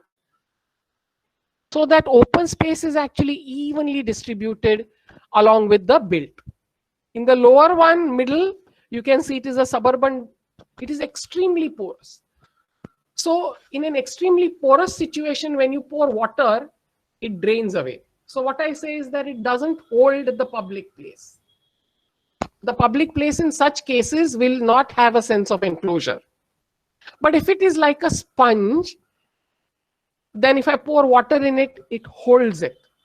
Do you follow? So our old cities, whether the medieval city, like in the right, actually this is the same one part of Nolli's plan of Rome, but it is a different kind of figure ground to show you what is grain and what is texture. And grain is the subdivision of the plot. So suppose, for example, in the lower left, which is the pole, it is not as if this whole block is one solid with these punctures. It is not. It is many blocks with individual punctures. So it is both fine grain and sponge-like porous. Same way, old plan of Rome, it is also fine grain and sponge-like porous, but here you can't see the grain in the sense that each lot is not defined. But in this pole figure ground, you can see that each. What I'm trying to say is that when you walk, when you walk on the street, actually, you will see that each of this is a separate building and you will see the separate plots. So it won't be like one big mass. And then you have urban character. So it is the sum total of all the attributes plus the facade, the elements, material, uniformity, and it will talk about the experiential quality as a result of bodily engagement. So we were first zoom out, then zoom in some more. So pattern is complete zoom out. No people, no grain, no porosity, nothing. Then zoom in, and then you can see the grain and the porosity. And when you zoom in even more, that is when you start getting urban character. And then you talk about all the elements of the otlas and everything and people sitting on it. And then you will talk about the section of the street. But you can see you will draw people in it because people are important on the roof, in the street. And then you draw something like this, which is on the right hand, where you see all the facades. And now you start understanding the character, because you start thinking of the facades and what are the elements and what is the fenestration and what is the division of the fenestration, proportion of the windows, disposition and composition of the windows. Okay, or when you see this colored thing which is of the Ahmedabad pole, is how much is private, public, courtyard. Okay, and all the elements and otlas, which is this pink color which you can't see very well because it was manually colored by me, so it's part of my thesis which I did in 2000, my urban design thesis anyway. So you can see that there is zoom in, and you can really zoom in. And in this pole thing which is on the right, this plan come elevation, can you see people are also shown? That is the real zoom in. You can even zoom in more, and if there is a paving pattern, you can see that as well. Okay, so that tells you the character. And now I will show you this zoom in, zoom out. So on the upper left, we will go clockwise, is the entire plan of Baroda. Everything is not black. I have not done it. But this little 4 roads, which I had told you, it's almost a square with the 4 roads. That is the inner city. Okay. Now, if I zoom in a bit more, I can start seeing that it is not just 4 solid blocks. No, within the blocks also there are streets and there are some little things, but I can't because some doesn't allow me. But it shows me that it is very organic and the roads are zigzag. Okay, it shows me that. If I zoom in on one part of that, okay, one part. So this is a district, and within that a district, if I just zoom in on this, when I see the lower right corner, that if I zoom in, which is this left hand enlargement of it, I can start seeing the grain and the porosity. You follow? I can see that it is not one solid rectangle which you can see here, but that rectangle is actually made up of all these different buildings which I will experience when I walk along the road, and I will see, and then there is porosity within it. It is not a solid block at all. So this zoom out and zoom in is a very important feature of doing as a process of urban design. And then only you will be able to deal with each of these aspects, and figure ground study is a very good example. And then when you zoom in, and then there are these photographs I've put which shows you the character. So when you go even closer, and then you can do facade studies, and you can do 3-dimensional drawings, or you can put photographs, and you can do measured drawing of facades and elevations, and then you start understanding the finer details. Okay, so but this is where the experience actually happens, at the level of the neighborhood, where you can experience the grain, the porosity, and the character. And then you have urban controls. So urban controls are of 2 kinds. One is the development control, and the other is urban design guidelines. In India, we don't have very many urban design guidelines, but they are there in many places, especially in heritage buildings. But we have urban design guidelines in Jaipur, definitely. And we have some urban design guidelines in, I think, Jaisalmer, because these are all heritage precincts. Then you need to have them. So urban design controls are ground cover. That means how much percentage of the ground you can build. The ratio of width to height, especially for streets. Then setbacks, that means how much margin you have to leave from your plot line. Land use or zoning, so whether it is residential, mixed use, industrial, this, that, whatnot. And FSI and FAR. FSI is floor space index, or FAR, which is how they say it in Western countries. It tells you how much you can build, how much of the plot area can be converted in. So it is 1.6 or whatnot. So ground cover would be 100%. So ground cover 100%, that means I do not leave any open space. I can build edge to edge. And if I have FSI 3 with ground cover 100, then I can have same amount of built on 3 floors. Okay, so it is, I can build 3 times the plot area, or I can build 1.5 times the plot area, like that. But this on the upper right tells you how this can be interpreted and how it can result in different kinds of porosity. So you can see 5% ground cover can be in these 4 different ways, the upper row. Okay. So obviously, the first square is more sponge-like. The last square is where you pour the water and it will go away. So the distribution is very different of the built within the open. Percentage remains the same. And you can look at this table and then you can realize that, of course, 50% ground cover and then 80% ground cover. In 90% ground cover, you can see the second last square is more sponge-like. So the sponge-like situation is far better than the other. Or on the other hand, you can interpret ground cover and FAR like this. So you have 4 stories, then how it will look. 5 stories, obviously the more stories you increase, the more you will get the open area, and then 6 stories how it will be. So interpretation of all of this is very important because it creates a certain kind of built environment, certain kind of experiential qualities of your built environment. And then urban design guide. So the urban development controls are by law set by planners. But urban design guidelines are that guidelines. Sometimes they are also integrated into controls in certain situations. In many cases, they are only guidelines.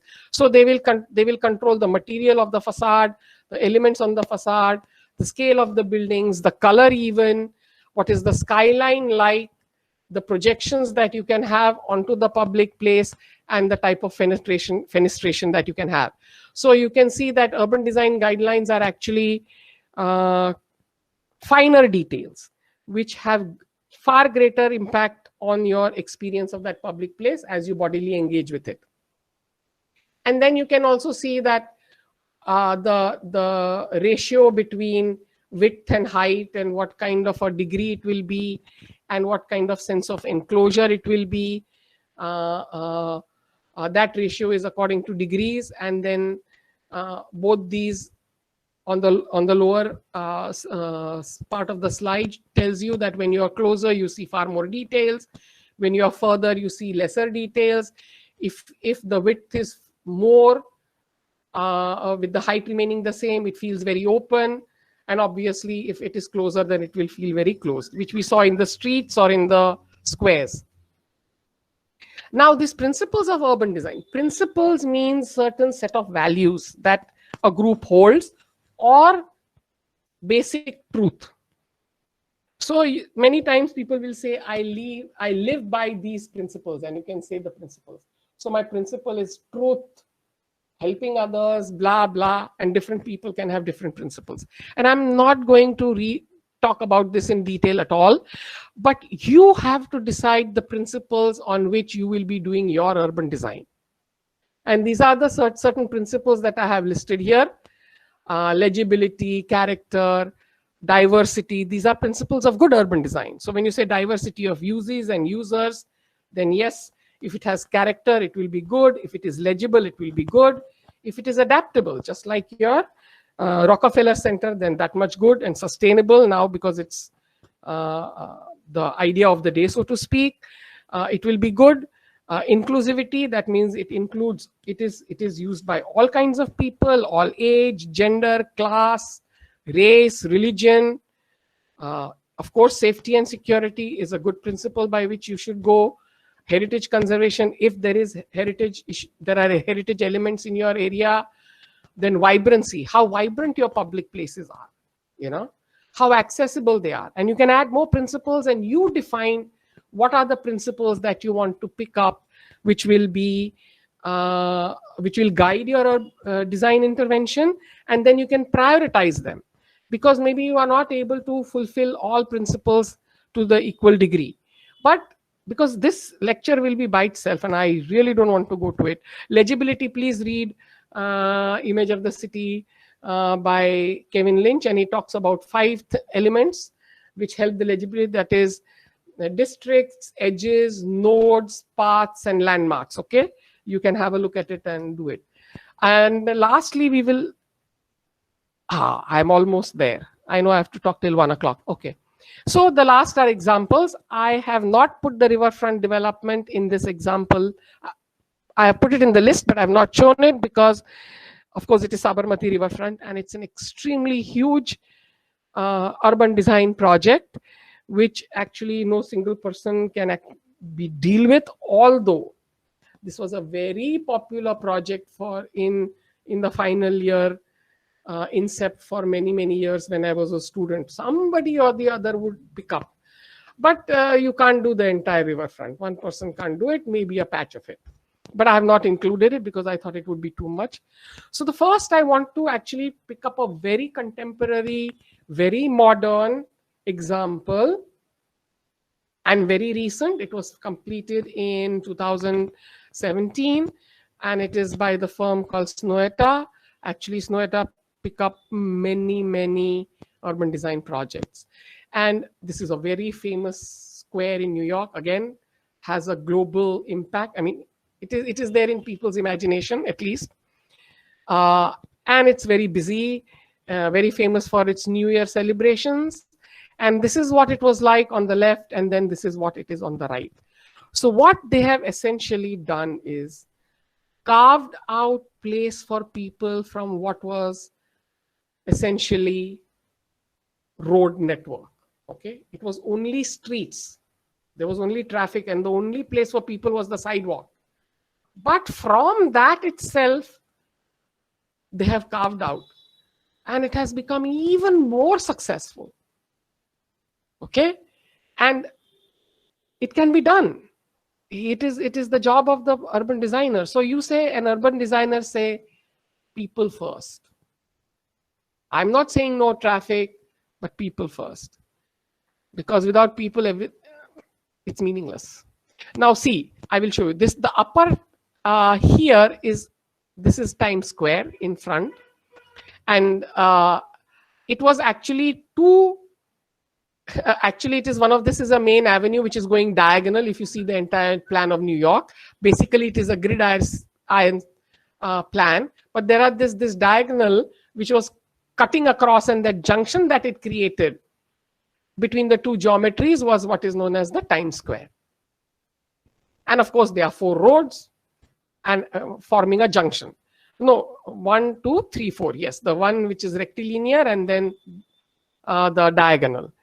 What they did is actually rerouted the traffic, and now you have one road that goes straight and the diagonal road is stopped. It cannot go through. And it is linked with the other gridiron street. And this is known as the bow tie. The bow tie. So it is like a bow tie, and so you get 2 triangles which you have carved out, and you can see on the upper left. So the upper right, sorry. The upper left is zoom, not exactly zoom out, but little at a mid distance, and then upper right corner is the zoom in. In this, you can see the traffic, and here you can see the people. And this is one triangle you are shown, okay, in detail. And you can see that they have carved out. So this much place is only pedestrians. Okay, only pedestrians. So first is you work out the traffic, but first you would understand the network of how the traffic works in the entire area of Manhattan. And then you figure this out. And then you have these spaces which you say, yes, can be for people. It can be a public place. And then you zoom in even more. And then you say, okay, I'm going to design the type of seating. So here you can see this gray blocks, 1, 2, 3, 4 are gray blocks, dark gray blocks in the plan. And they are different kinds of seating. So type A, B, C, D, and E. And in the lowermost is a photograph of that seating. So the urban designer is looking at the entire Manhattan area, then zooming onto Times Square, then deciding the 2 triangles, then zooming onto the triangle and making the seating, which is even closer with the human being. And then you can see on the lower left that there is a thought given even to the paving pattern. So the paving pattern is actually negotiating the two geometries, the diagonal and the rectilinear. And so you zoom in, and then you zoom in even more, and you can see how much detail has gone into the paving pattern in this small photograph that I have put. We are going clockwise. So zoom, then zoom in more, zoom in more, zoom in more, and zoom in a hell of a lot. Go down actually and look at the paving pattern. So the color, the geometry, the size of the blocks, all of it is thought of. So urban design actually encompasses the entire scale, So, and that is what makes it exciting, I think, very much. And now we will see Bhadra chalk, because this is the only other chalk that I know. But this is that was in a modern city. This is intervention in an existing medieval city like Ahmedabad. And this was done by Vastushilp Foundation. And you can see they made it, of course, first pedestrian free. That is important. So rerouting the traffic. Then they did all the study, what structures could be removed, what are the hawkers. Hawkers, because this is culture specific, right? You can't say I will throw out the hawkers. And so they made the plan, they made shaded areas because we need shade to sit. Only hard paving is not good. And so on the below that, you can see the 3D simulation of what it would look like with some water feature. And in the middle, there is a sculpture and there are trees, and there will be place for hawkers. If you look on the right-hand side pictures, it tells us what is now. Unfortunately, the traffic is back into this place. And a lot of it is now become paid parking.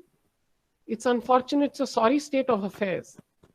The lowermost on the right actually tells us, yes, some parts are successful because you have a shaded area and you have a fountain and you have some green lawn.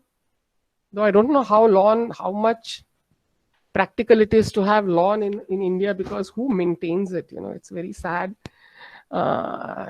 In the photograph above it only, you can see people have put all sort of stuff and the lawn is all dried up, looks like. So be very careful.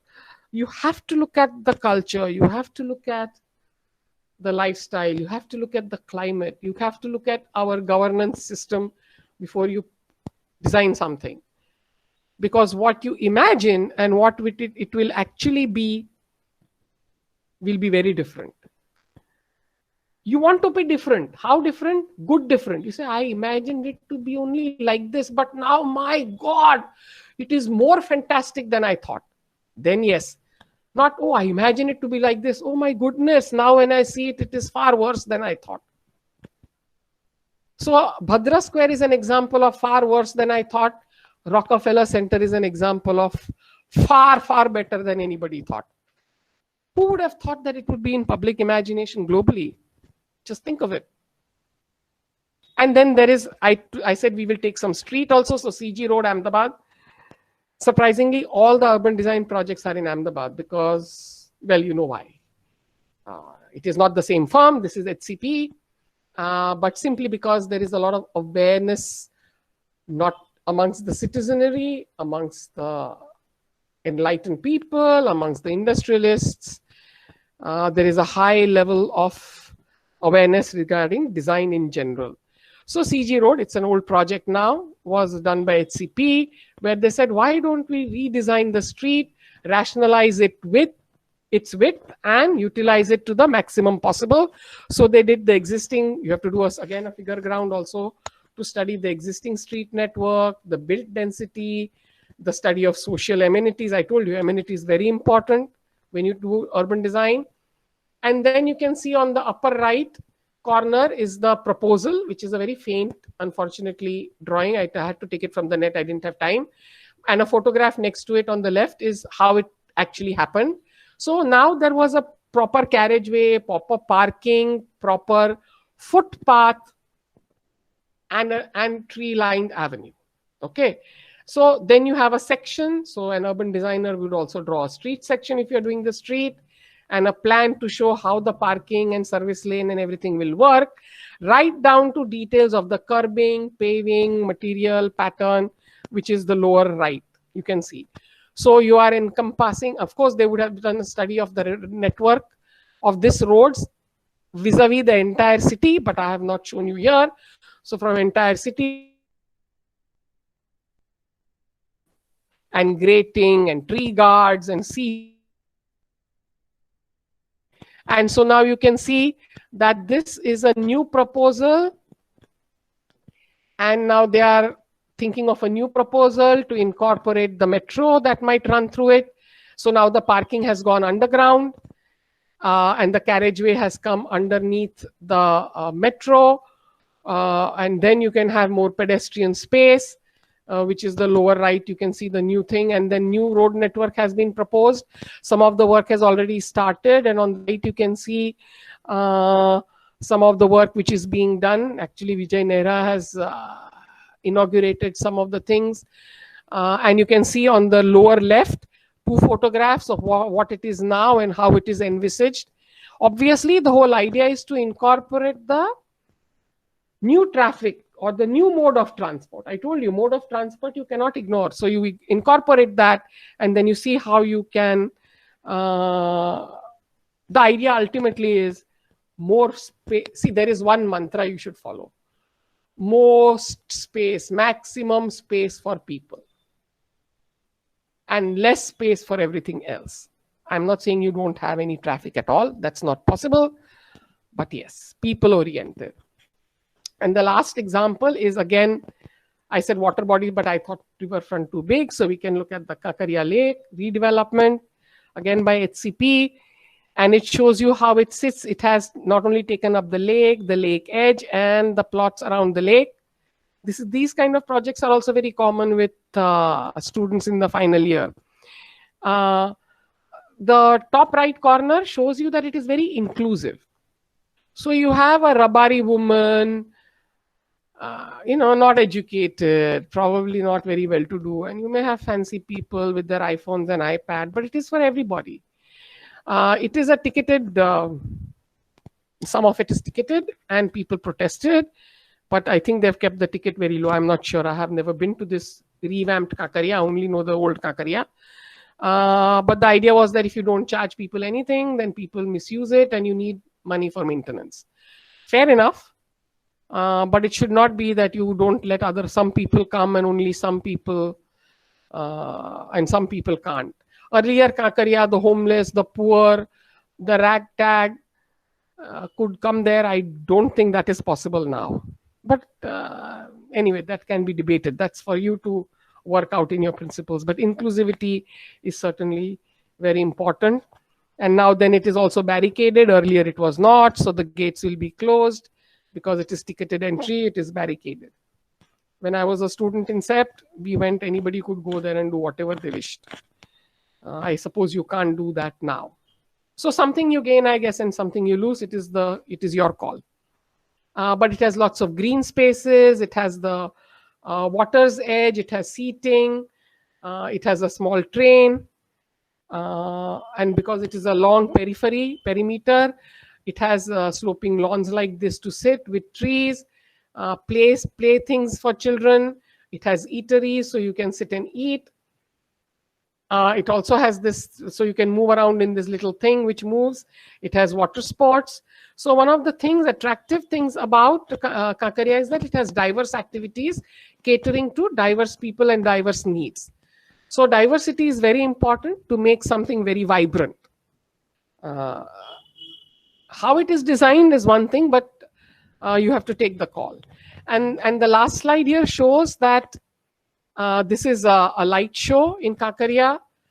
So at night, it is something completely different. In fact, light shows are there in many places, public places all over the world, but they are only at certain times of the year, of course. And then, so finally, I would end by saying that urban design enriches public life. It really does.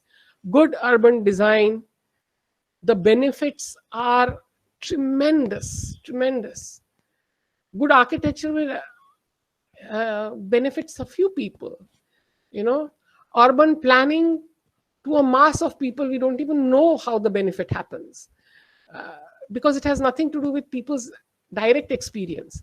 But urban design directly affects and enriches many people's lives, not just you and me, but everybody. In fact, the neighborhood, the entire city, depending, like for Kankaria is for entire city, yes. Bhadra is for entire city. Times Square is for entire city. So with this, I actually end my show. So I think now I am open to question and answers. May I ask? I'm sorry, it was a very long. I tried to keep it as short as possible. It's very difficult. Yes. Should I? Go ahead. Yeah. Yeah, ma'am, my question was that earlier in ancient India we had step wells, and the pre-British India we had step wells. You mentioned Fatehpur Sikri's Buland Darwaza as a huge monumental urban place. Britishers, I don't think they did any such thing. They made parks definitely, but nothing else. So what happened? I don't know, but the monumental urban project thing is like totally eradicated from the country. So any particular way that this is happening, or the policymakers are not willing to pay for it? Because there are people in this place. I mean, they definitely need a huge scale urban, monumental urban project that other countries have. So like step wells and anything that can be recreated from the general context that we have. My answer to this is like this: that yesterday, when I was talking and discussing with my husband, and I've thought about this many times, is that we really don't have that sense of public life. We don't. Is it because our culture is like this? This has to be really investigated. If you see our medieval cities, we never had big parks or big plazas or anything. We only interact at the neighborhood level. But very rarely, except the whole notion of the Maidan was brought to this country by the Muslims and the Mughals. The Maidan itself is an Urdu word. Okay. So we never had large public places. If you look at even the plan of Mohenjo-daro, there is a great bath, but there is no public place where everybody can gather. Okay. So it's a cultural issue, you see. Yeah, it is a cult now. Having said that, we have public monuments. I don't deny that. We have public monuments. But having a monument and public place are two different things. I can have a public monument and a public place. I can have a public place but have no monument, and vice versa. But it's the place that is very important. Okay. So this whole idea of public place, I mean, I am telling you honestly that I am living in Baroda. It is not a very small city. It's no great metropolis, but it's not a very small city. But there is no public place I can go to. I am dying to go somewhere, but I can never go anywhere. I can only go to meet somebody. I can go to a restaurant, or I can go shopping. Yes. And I've seen all these European cities. And I've seen New York, which is very different from a European city. But they have, you can just, if you are bored, you can just go and sit there and do nothing. Just sit. That's it. Ma'am, I'll segue to another question that you made of the sponge cities that, we tend to have a personal private space which is open rather than a public space, that the sponge topic that you brought up. Yeah. So that is a private space that we have now. So there is no urban philosophy in that. But, No. yes. But the Barcelona, the city planning is such that there's this vehicular road, then there's footpaths, There's Hmm? spillover, there's Hmm? the shop fronts and all, and then inside also there's a public space. So Yes. it is a that's a more better example of the sponge thing because No, the that is. Yes, yes. Actually, I showed you one photograph because I've been to Barcelona too. yes, So, if you see, if I showed you a street photograph of Copenhagen, no?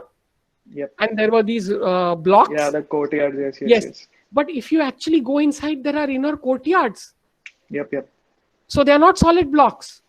They Mhm. make a solid wall or a frontage is solid, but inside there are now why do I want to know that private courtyard also? Why do I want to know the nature of that porosity? Let us say tomorrow in some part, say inner city, which is like a sponge, which has a certain kind of porosity, you want to intervene as an urban Hmm. designer. Hmm. You can carry that same idea in it, that same kind of porosity. See, Okay. one of the problems with inner city or when it is fine grain and fine and sponge porosity, there is always a problem of aggregation of lots, right? So, for Definitely. example, if I go to the inner city and I buy 10 houses Hmm. and I combine those plots, then the size of the plot changes and then I build a mega structure which is completely solid. What will it do Yep. to the experience of the city? It changes the nature and fabric of the city. You destroy it, you add something which is very foreign and very alien. So Okay. I'm saying that you can combine all the 10 houses and each courtyard was located differently, but you can still carry that idea of porosity in what you do. Yep. So that so then that those courtyards in that public building will be public. That's it. So it's a like a semi public space for a less Yeah, number yeah, of but people. it is carrying the idea forward, Yes, carrying okay. the geometry forward. You may either carry it forward or negate it. It's up to you. The whole point of it is You should know it. You should know it and then decide what you want to do. Hang the the whole point porosity or is keep it. yeah. The whole point is to encourage interaction. Now that's the whole point basically. Yes, yes. But you Yeah. are Thanks. intervening whenever you intervene in something, should you know what that thing is first? Definitely. Isn't it? Yep. So let's say your dress, let's say your shirt has got a hole in it. Yep. Okay, now you want to cut a part from your collar and you want to put the patch. Now, when you put the Okay. patch, you will try to match that square grid. That is one option, Mm-hmm. so that it blends in. Yep. Or I may take a completely different pattern and put a patch there because I want to say that I want to highlight this thing and I want to negate what is there. Maybe by putting this, the square grid of my shirt is highlighted because now this is a floral pattern I've stuck there. That's a great metaphor actually. So it's all up to you how you want to do it. But any design decision you take, it has to be an informed design decision. That is all I'm trying to say. Okay. Are you bringing something to this place, to this design, which will bring value? You can't take away something and make it worse. Worse means how? Means is it enriching my life or not? Yeah, I get it. Hmm. Thanks. I hope that answers. And yes, of course, our traditional elements you should look. The step well, and even in Kankaria, there are certain things which were traditional, which they have kept. The Naginawadi, the old bridge which was going to Naginawadi. In Bhadra Square also, there is this one statue in the middle with a chhatri and all. They have kept it. They have kept it. Okay. But you must realize that as we become more globalized, our lifestyle is also changing. You are not the same as your great grandfather. Yeah. So now you want to go out and you want to hang out someplace, right? Mm-hmm. Other than your house and my house. So where is that? You want it. I think there are two things. One is our mindset. I think something cultural that needs to be explored some more. And then the political will. It's just not there. Don't say the money is not there. Money is there. Okay. Thanks. Hello, ma'am. Hello. Yes, yes, please go ahead. I Yeah. can hear you. Ma'am, while talking about public places in medieval and Renaissance cities, I noticed that, ma'am, there were very like huge absence of trees in the all of those public places, like all the squares and all. So, ma'am, I would like to know the reason. Matlab, do you have any theories about that? That why are not there any trees in the squares? Okay, actually, it is not medieval cities of Europe only, medieval cities of India also. Yes, ma'am. Tell me, in the pole area, have you ever seen a tree? No, Except ma'am. very few. There are some. Yes, ma'am. Sometimes when there is a wide opening in the pole, na, where the area broadens, sometimes you may have a tree. Sometimes, very rarely. Yes, ma'am. Yes, ma'am. I also Other- noticed that, ma'am, yes, in you will Ratanpur. have only a Yeah, chabutara. yeah, ma'am. अगर कुछ है तो you will have a chabutara, but rarely a tree. Now, there are two reasons for it. One is Yes, that ma'am. in those times, because the cities were very small, Yes, there was a clear distinction between nature and man-made. So nature is nature outside the city walls. So if I want to enjoy nature, I walk for 10 minutes, 10 minutes only. Even European medieval cities are very small. They are all walkable. So I walk, and then once I cross the gates, in fact, even medieval cities in Europe had fortifications and walls and moat and whatnot. I'm in nature in its pristine form. Right? So right, if ma'am. I was living in the inner city, my farms were outside the inner city. Yes. Yes. So the inner city is very distinctly man-made Yeah, ma'am. and would be also hard paved. Yes. But they had a very good system of water disposal. So they followed the lay of the land perfectly. And in Baroda, I live just outside the inner city in Raupura. Entire other Sama and this and that gets flooded. I don't have even 5 centimeters of water in front of my house. No part of the inner city ever gets flooded. Only suburbs get flooded. So the other thing is that also the medieval cities, you see, the streets are very narrow, so they are automatically shaded. You follow? Yeah, ma'am. So when you're walking, you're supposed to walk, right? So when you're walking in medieval cities, you're walking in shade. Now the plazas in European cities are actually for you to go and get the sun.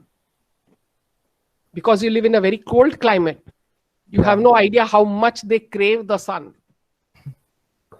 Yeah, So in winter, everybody is sitting in the sun in the plaza. okay.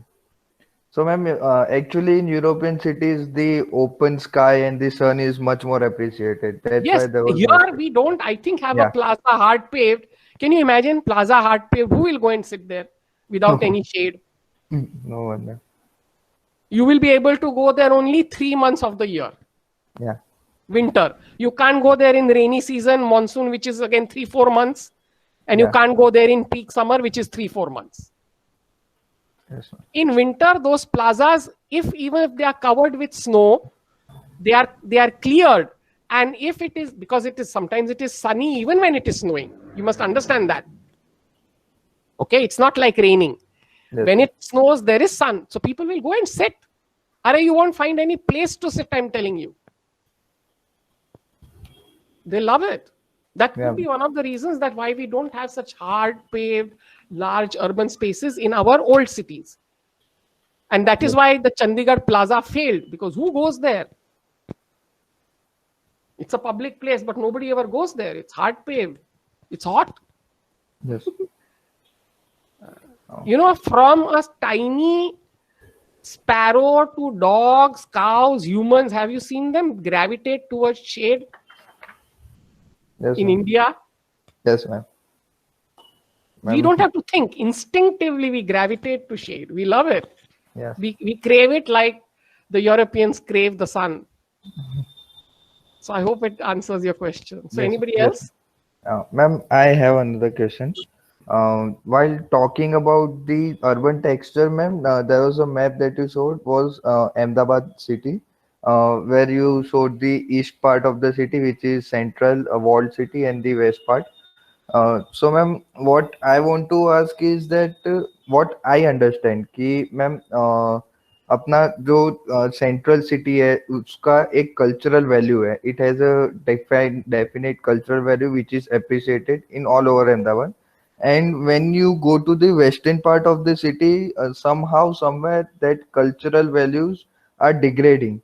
So okay, we understand कि western part में modernize हुआ तो we get more open spaces and better trafficking or better amenities. But in central city, we have that cultural aspect, but we don't follow with the amenities and open spaces.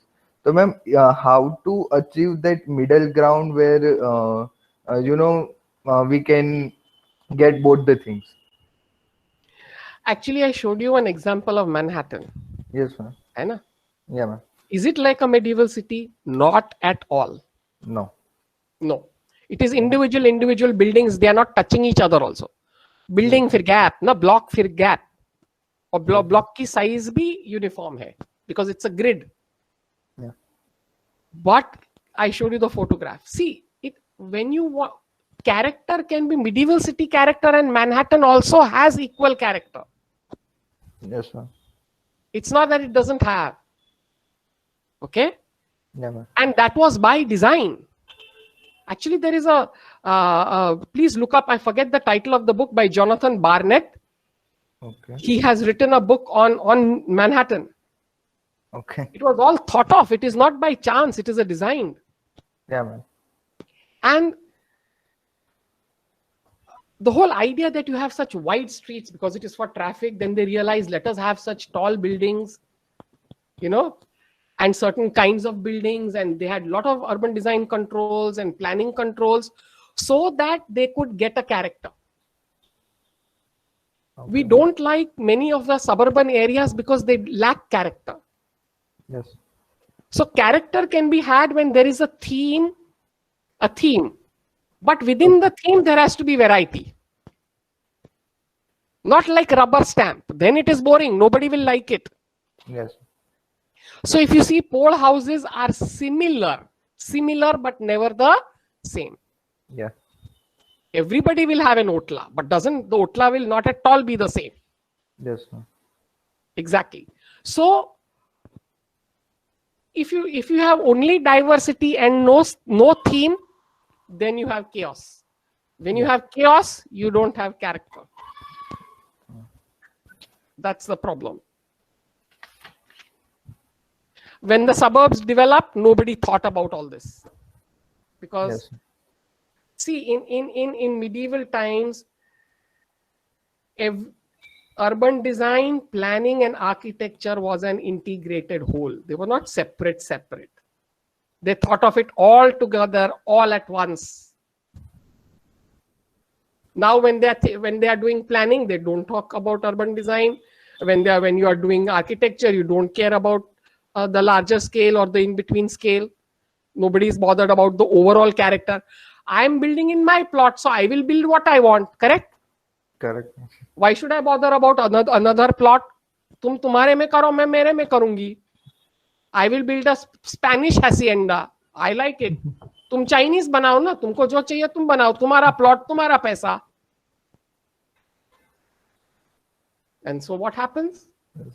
See, because we are all individuals just put together. We are not a community. That's the problem. In our behavior, in our identity, and therefore it reflects in our built environment. But built environment can be done in such a way that it can forge an identity and sense of community. That is what I'm trying to tell you. Yes, ma'am.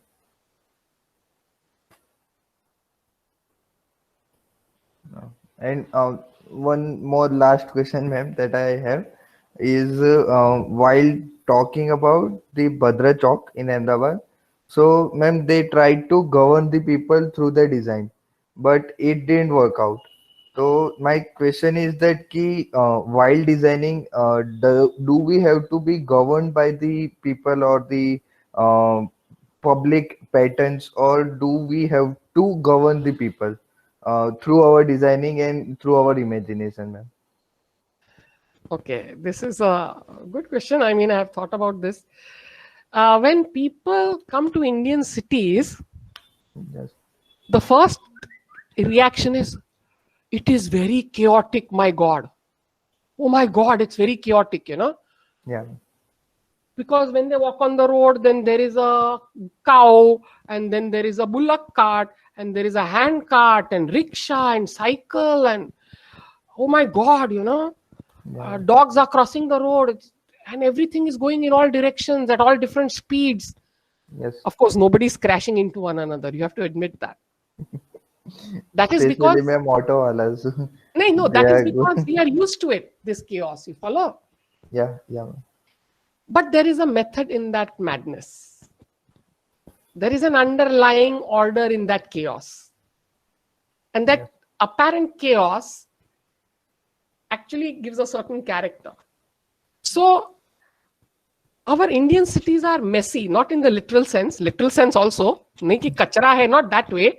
But everything is not as a ship shape ordered, you know, things like that. Bicycle lane में चल रहे हैं, people footpath पे ही चल रहे हैं, गाड़ियां straight line में चल रही है, ऐसा कुछ नहीं होता. Yes. हाँ. So this messiness is a character of Indian cities.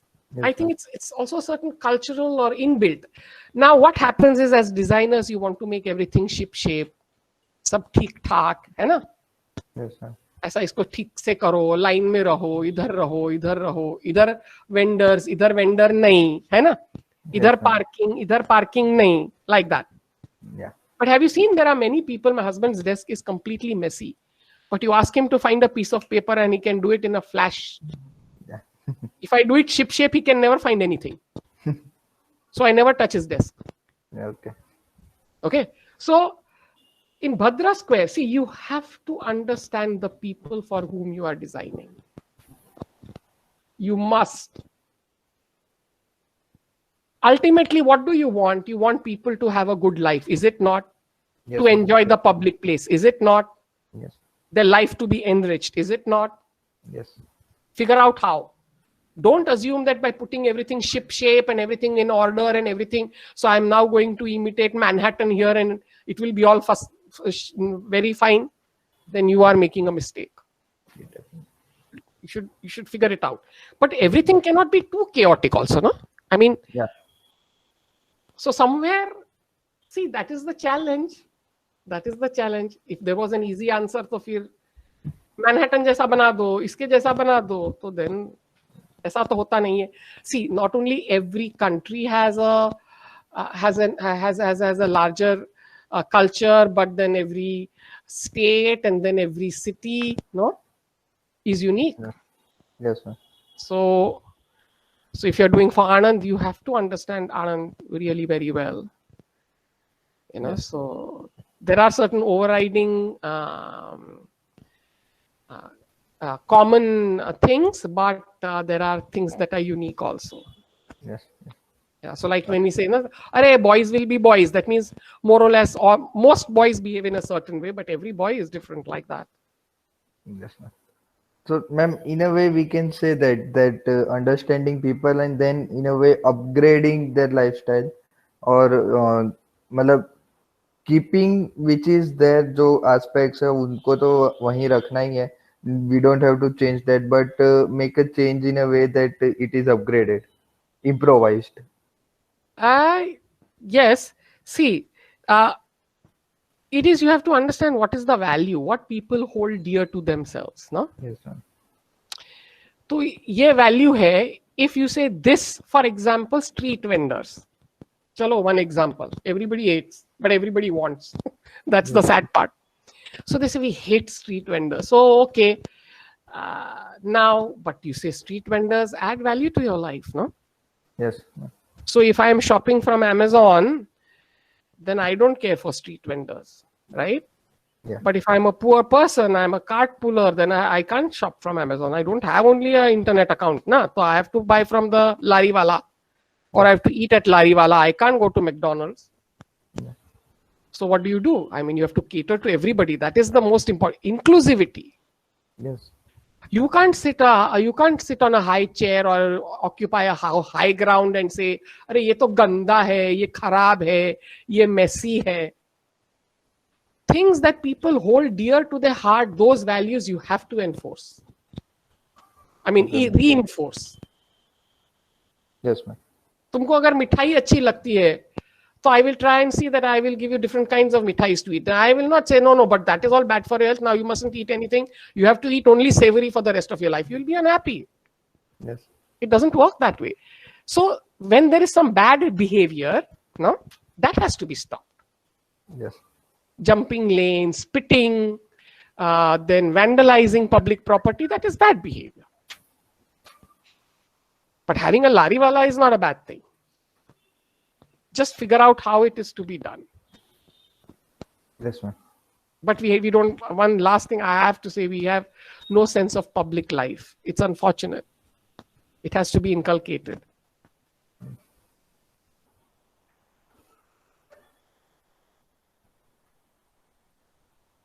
So anybody else wants to ask me something, or we are done? Ma'am, hello. Yes. Ma'am, as we talked about different principles of design, so one of the principles was safety and security. And as I am, as we are seeing that India has a very high crime rate, like robberies and everything is there. So how to achieve that sense of safety and security within an area? I know it's other aspects are also there, which are which are responsible for these crimes. But how can an urban design or urban designer can play a role in this scenario? See, when I say safety and security, there can be one whole lecture only on that principle. So I didn't bother to get, because otherwise we'll be talking for 3 days. Yeah. Anyhow, I don't know about you, but I'd be exhausted. But anyway, when we say safety and security, it's a very overarching, very big statement. So we say, what kind of safety, for whom, isn't it?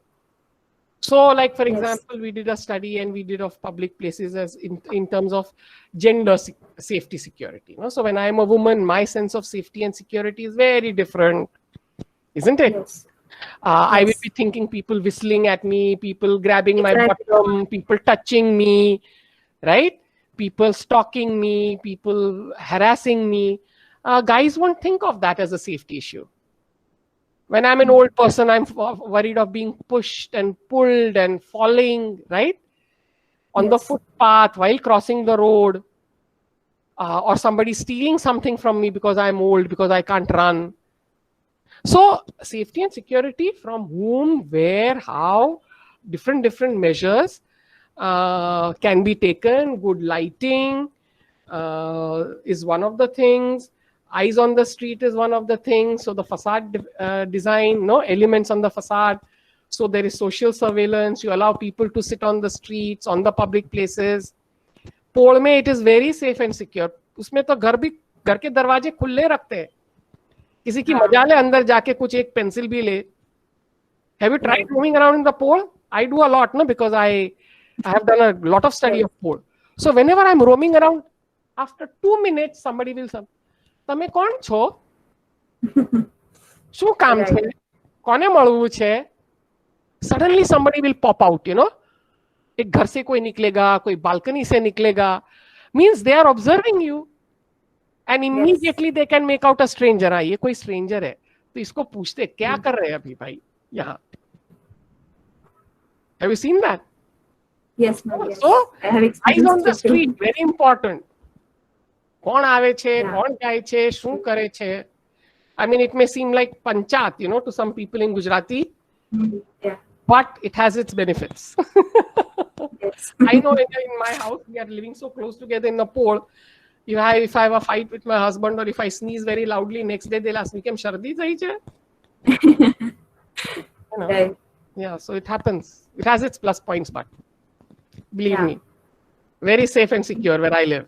Not now, because it's becoming commercial. Like we have discussed that alley part, that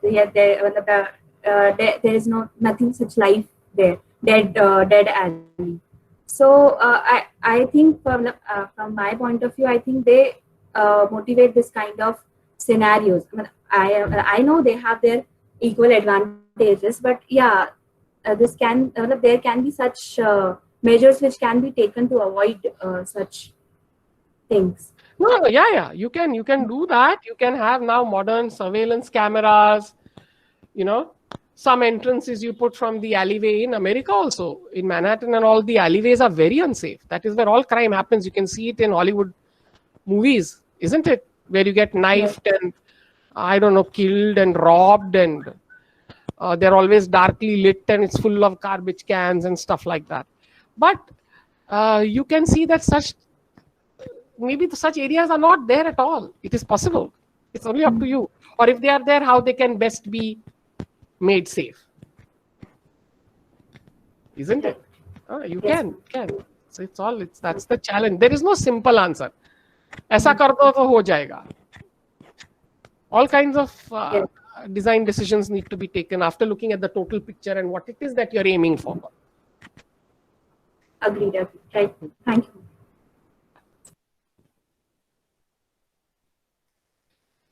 Okay, so any more questions or we are done?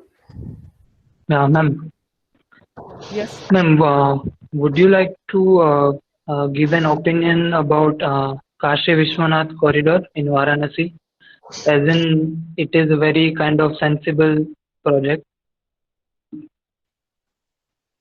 I don't know. I think if my student would have done it, he would have failed. I hope that answers your question. I've seen the walkthrough kind of thing.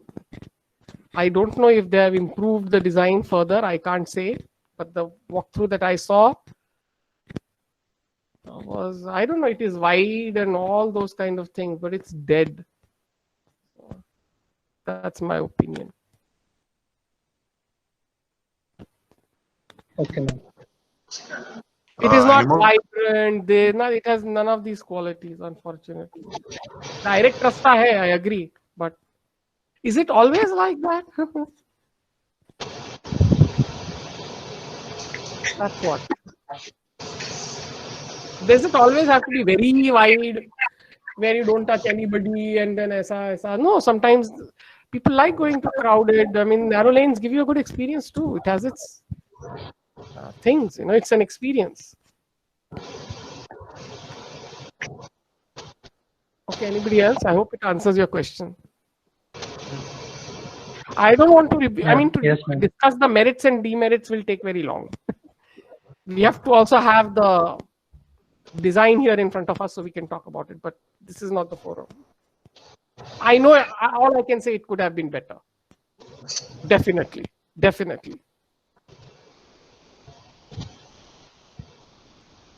Guys, any more questions?